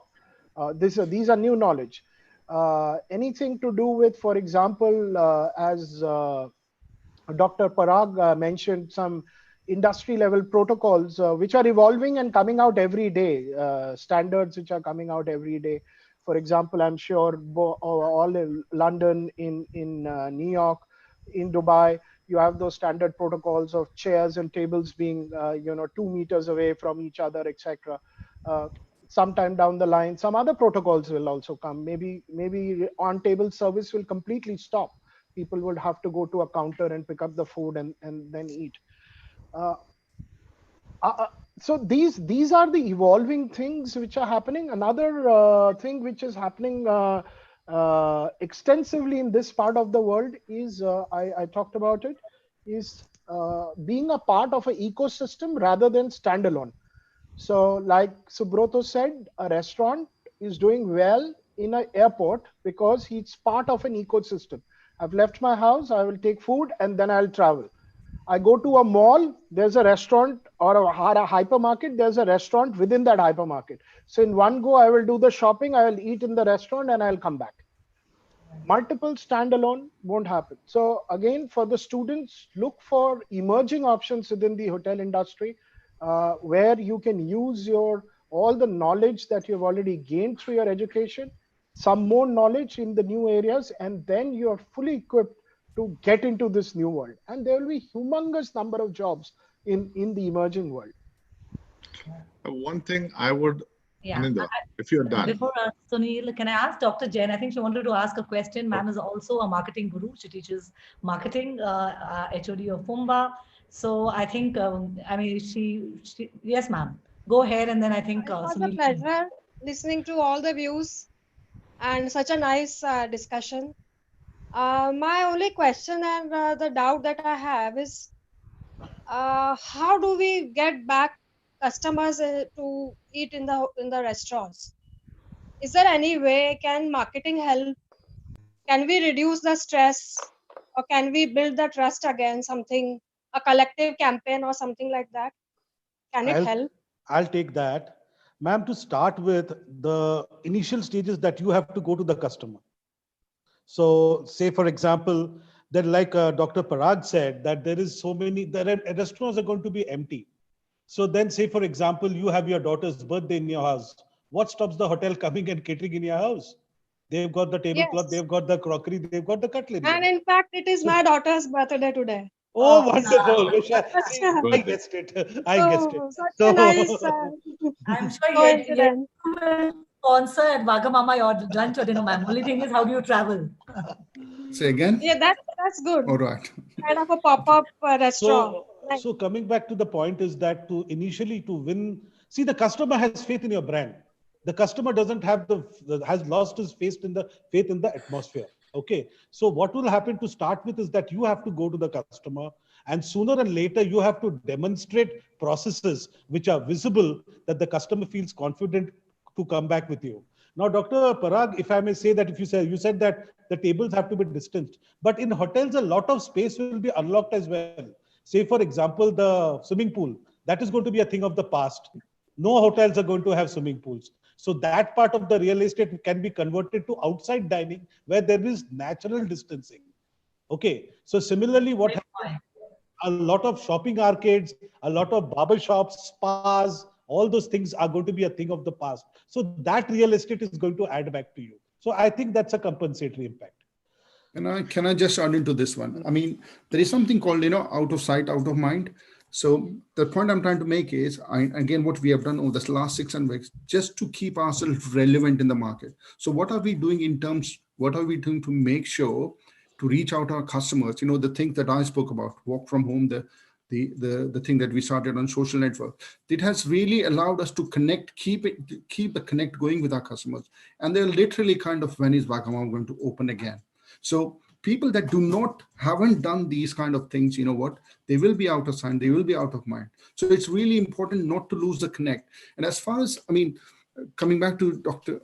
Surabhi Jain's question, is a lot will be depending on the government's protocol.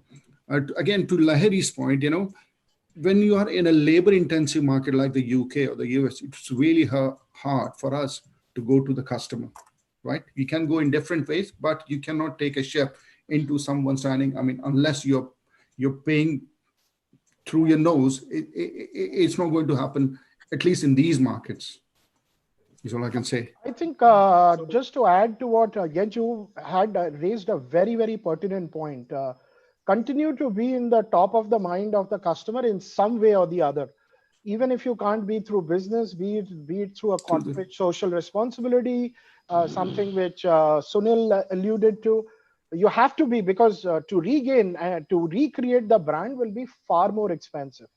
But having said that, Dr. Surbhi, I don't think there is any solution as of now. Whoever I have spoken to in multiple seminars, nobody has a solution, because the solution lies in two things. The two reasons why you are not going out are, number one, you're not very sure from a health perspective. So there is no vaccine, there is no guarantee that the person who's cooking, who is serving you, is not asymptomatic, how clean, etc., etc. So that's the number one question in everybody's mind. Second, because of whatever is happening across the economy, maybe not so much in the education industry, but overall industry per se, people are very unsure about their personal economics. And as a result, most of the families have moved into a kind of a saving mode. And when you move into a saving mode, something like eating out is not a very high priority item. Educating your child, reinventing yourself through self-education, getting your daily meal, making sure all the health aspects of your family is taken care of, buying an insurance, these are more bigger priorities right now. So till the time the saving mode issue, which is directly linked to the economics of a country or economics of a geographical area, and second is that confidence and trust. And I think to a great extent, the hotel industry and the travel industry will be highly dependent on the vaccine getting invented somewhere in the world. Every day, WhatsApp University tells us a vaccine has been invented, but unfortunately, that's not true. So it is still 12 to 18 months away. So till that time, hotel industry is on a survival mode. It's not going to get new customers. It can do some alternate things. The bigger chains like Wagamamas of the world can do multiple things, but otherwise, it's a no-go right now. I'd just like to add one more thing in here, coming back to Subroto's point here. One of our customers reached out to one of the general manager in a London side, and she was like, she has an 18-year-old kid, and she had cancer, she fought through it, and then the cancer come back again into a terminal mode. So they wrote to us, and then what we did was, me and my boss and our marketing director, we cooked food and we took it to them. And the expression on their faces was, I tell you what, unbelievable. And that story that has created, I mean, it has reached out the social media. It's not something we wanted to do so that it reaches out on the social media, but it's just the connect. You know what? I mean, someone suffering terminal cancer doesn't even know how long he or she is going to live. And her last thing, one of the things on her mind are, would I ever have a Wagamama meal? So these are the stories, these are the kind of connect that you need to have with your customers, you know. And if we do not, it's about time. I mean, businesses, especially the restaurant businesses that do not have these connect with their customers, they're going to perish for sure. If I may come in here. We talk about technology taking over, but I think COVID also has told us that humanness is so important. So it's funny, we need to find a balance between having automation, but humanness with the way we connect with everyone else, because in times like this is what takes us ahead, you know. No amount of automation can give you the same feeling, as you said, is about being fed on a particular from a particular cuisine. Absolutely well done. It's inspiring, Yeju. So what we do at one aspect that nobody's talking about is all this automation is going to cost some real money. Absolutely. And how do you finance getting all this innovation, all this technology in your place without breaking the bank? Right. There are a lot of unanswered questions. You know, I mean, yes, you can talk about UV camera scanning, you can talk about infrared thermometer, all these things cost real money, and right now you're in survival mode. So yeah, there's a lot to be said on this. So I agree, for Sunil, this but business, you have to be high on opium. Opium means other people's money. Okay. Now, no, I don't agree. I kind of. I'm sorry, Subrata, I don't agree with that. I also. With the HOD and the dean being out here. Other people's money. I think there's more than enough money available in the market. Exactly, I agree with you. Please understand that all kind of investments have completely stopped in the last few months. It's still very early days, but investments are continue to happen in the technology world. The world is full of VCs, angel investors. If you have a solution, the world economy will come and support you. IMF currently is supporting the countries. The countries in turn is supporting, for example, India. I don't want to comment how good or bad the thing is, but just prima facie, 2 lakh crore is a huge boost if used 10% of properly. the GDP. So 10% of the GDP.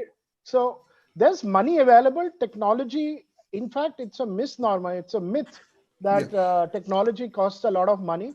Today we are having a conference with more than 2,000, 3,000 odd people. And believe me, it has cost less than a cup of coffee at Starbucks. Right. Yeah. And again, I mean, for companies that, I mean, you have to embrace technology. For us, I mean, I think I'm in a decent position, or my company is in a decent position, because we have been investing in technology. For us, it's like business, a bit of business as usual. It's like, it is something that never stops. So that is the mode that all companies has to be at this moment. You cannot ignore technology.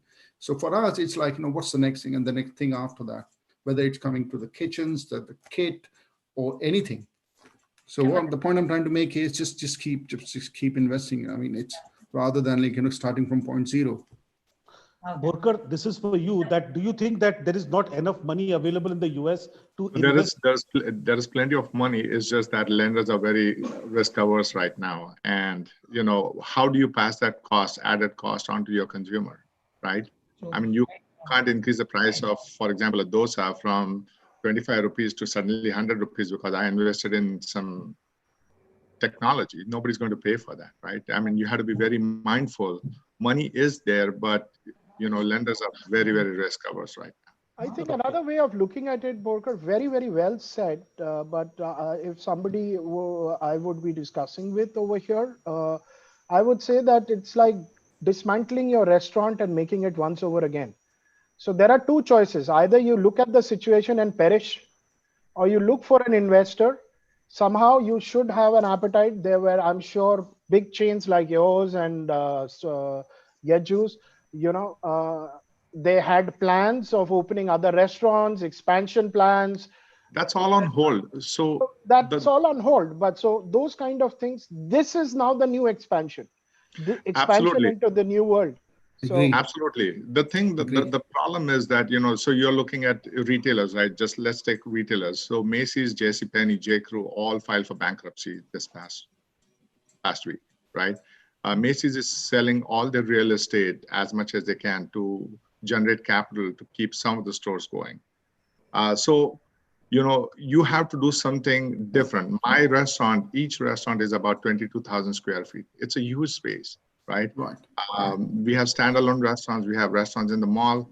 How do we convert that space how do we make that space into an asset going forward knowing that dining people will be less? So can I say something? Can I ask you a question in here? I mean, again, how much of technology has Macy's or all these stores that you're talking about invested? What were their plans to take on the likes of Amazon, all these disruptors, for example? And that is the reason why these things are happening. I mean, they are dying a natural death just because they were not with their times. They were dying. The point is that, the brick and mortar shops are, yes, it was on the decline. The point is that, in terms of restaurants, people would still like to go out at some point in time. You can't be cooped up at home getting deliveries and takeout. The frequency of eating out will be more. Yes. The frequency of eating out either in terms of takeout or in terms of going out. That will be more. That will be more. I mean, you know, cities like New York, cities like Bangkok, they do not, all they have is a pantry, right? So they have to go out and eat. They have to depend on these aggregators and stuff to eat out. All right. So, I think we've just short out of time by half an hour. A last word from each one of y'all is that, things which y'all are doing, a lot of things have come out here. Like you said, keep a connect with your customer. I think it works for us. I think between Kalkar sir and Jain ma'am, we are happy that we are in teaching now because you have to innovate yourself so much. But yes, there are some points that we should tell our students, our future students, on how, what do we do? You know, what re-engineering should we do in a small way? Keep a connect, keep it simple, keep it, again, something which is indigenous from your particular area, so you're not dependent on some country or something from outside. Develop your skills, invest in technology, but not at the cost, as Ms. Ananda was saying. I hope Ananda can give us the angel investor, which I'm sure Volker will be happy to negotiate with. But yeah, the last word, what do we do? Coffee Day, what does it do? I mean, it's closed for us 3 months. What is one thing you'll do when you get back on your feet, you know? See, I'll just answer in two parts. First is what we are doing. So like we do when in lean, do some clean. So the hygiene training is going on big time. And when there is rain, you do some training is going on big time. We are doing the delivery business. We are also getting into, we are the pioneers in coffee and we own our plantations. So the next thing what we are doing is we are also trying to take our beans and our coffee to the retail market. So that is something that is going to be a growth driver for the times to come. And also right-sizing our cafes. Right. Last word from you, Chef Hachoo. There's so many questions. Yeah, we'll have some Facebook time with you afterwards. Yeah, I've already touched on this, and we're looking at the retail market so that we can do meal kits that can be sold in all the hypermarkets. So that, you know, and also looking at the merchandising, the t-shirts, the ramen bowls and stuff, you know, which we used to do 7 years back, which we thought was not relevant, but it's come back into relevance.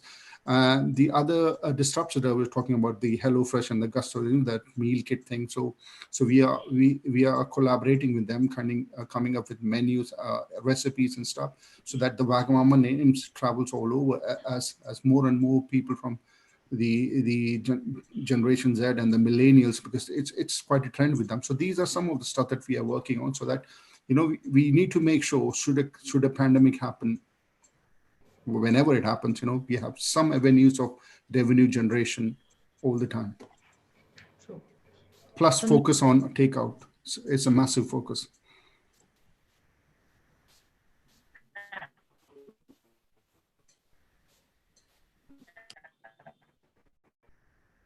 And I think a lot of, I am sure, Sunil, can you hear me? Yeah, Maybe I can hear you. Yeah. Yes, I can hear you. Yeah. You asked me a question. I probably totally missed it because you were. I said the last word, because we would love to hear sure. last word on the topic, what you can give us. Kalkar and Jain ma'am, I also want to tell Sunil is an alumnus from SPPU. So he had a special connect coming today, you know. Yes. So what you need to do right now is stay relevant, just like Yaju said, stay relevant in the minds of your customers. Be close to them, you know, market your strategy, market your, you know, platform correctly in terms of, you know, what protocols you're laying, safety protocols you're laying. The one thing that we have decided is to follow and pursue is people have come to expect certain things from my brand. So my brand is all about value right now. So we are giving the value even in these times. Like I told you, you know, people are taking home cold meals at reduced price, and that is giving value. So when they come back, they'll always remember you. And we have always been in the forefront of technology in terms of marketing, social awareness. The one thing that we do really strong as a brand is community outreach. We are the second biggest contributors for Make-A-Wish, which is a huge charitable organization in the world, after Macy's actually. So If Macy's shutters their board, we'll be number one right now.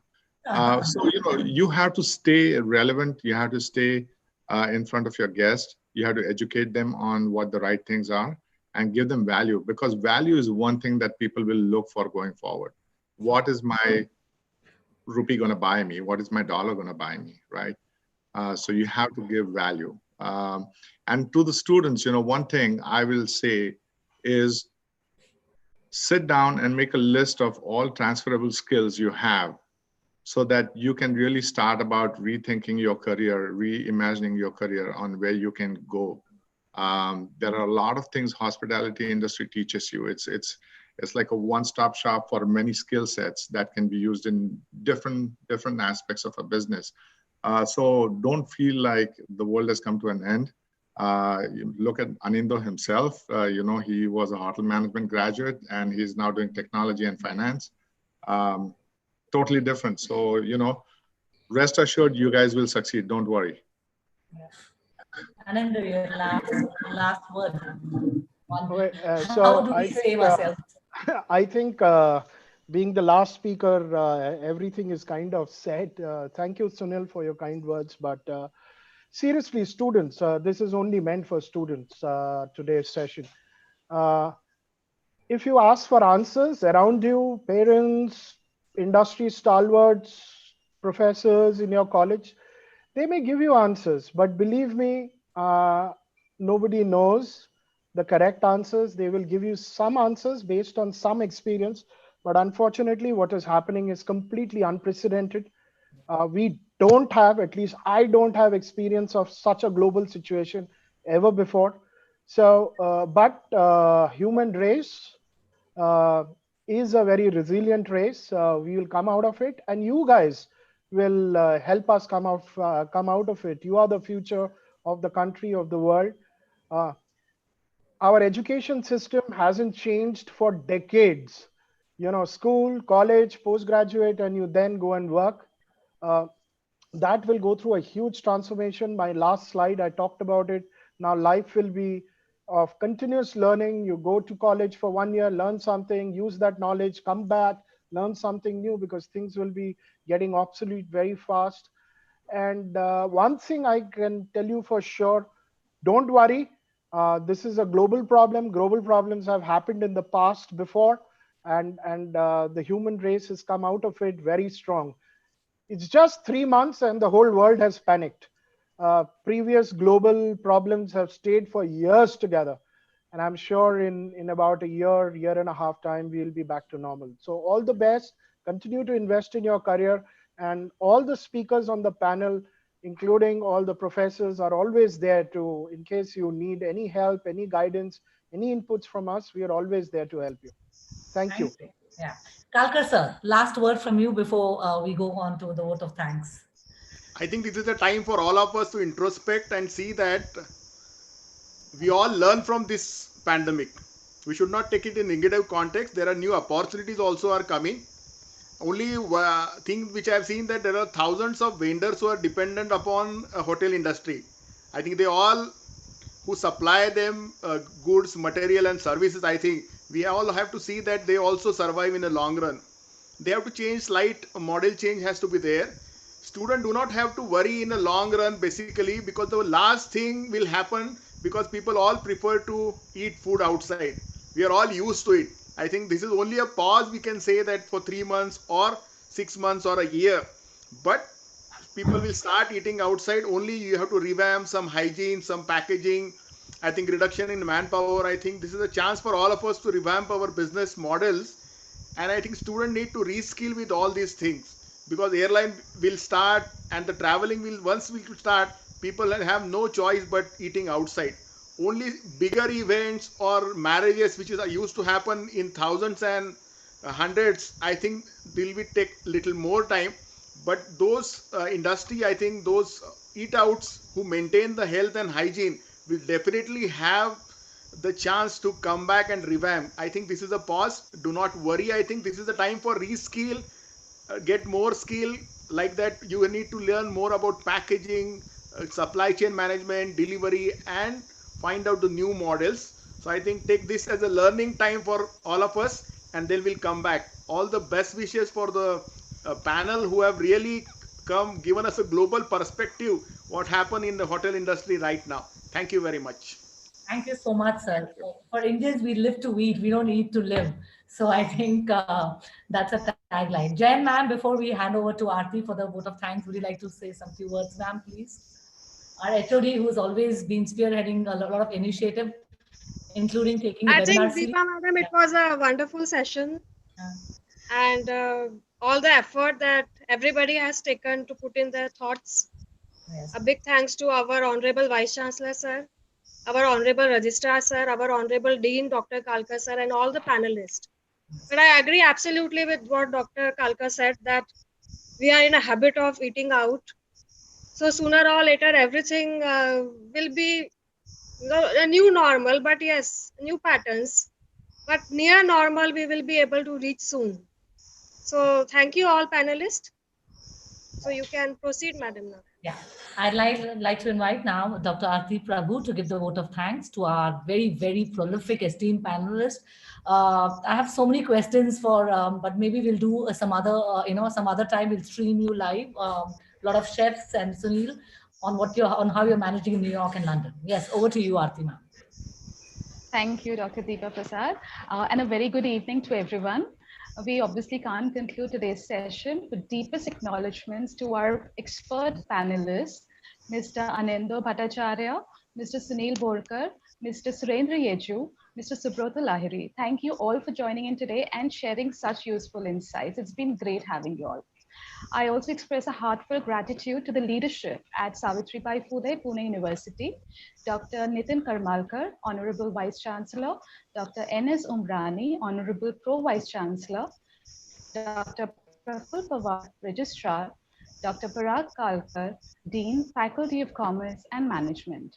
A special and heartfelt mention of Dr. Surbhi Jain ma'am, our Head of Department at Pumba, for her abundant guidance and support always. Thank you so very much, ma'am.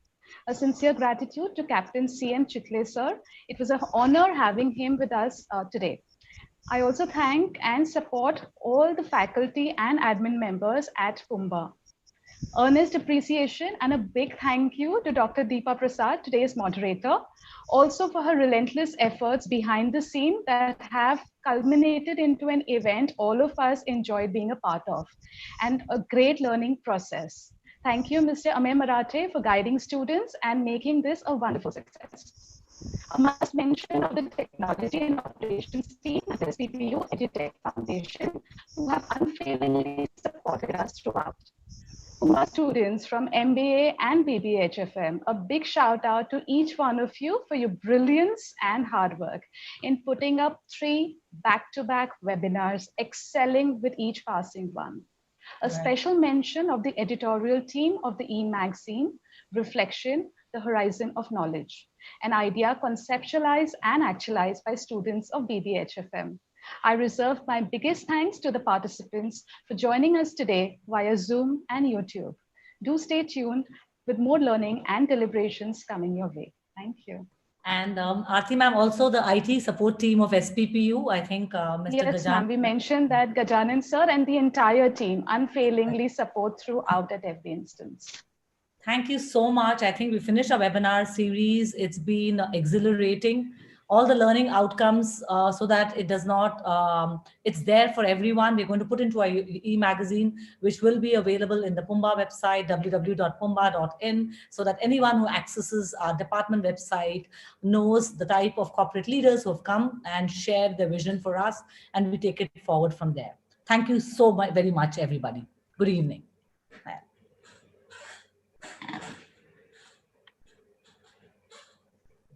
Yeah, thank you.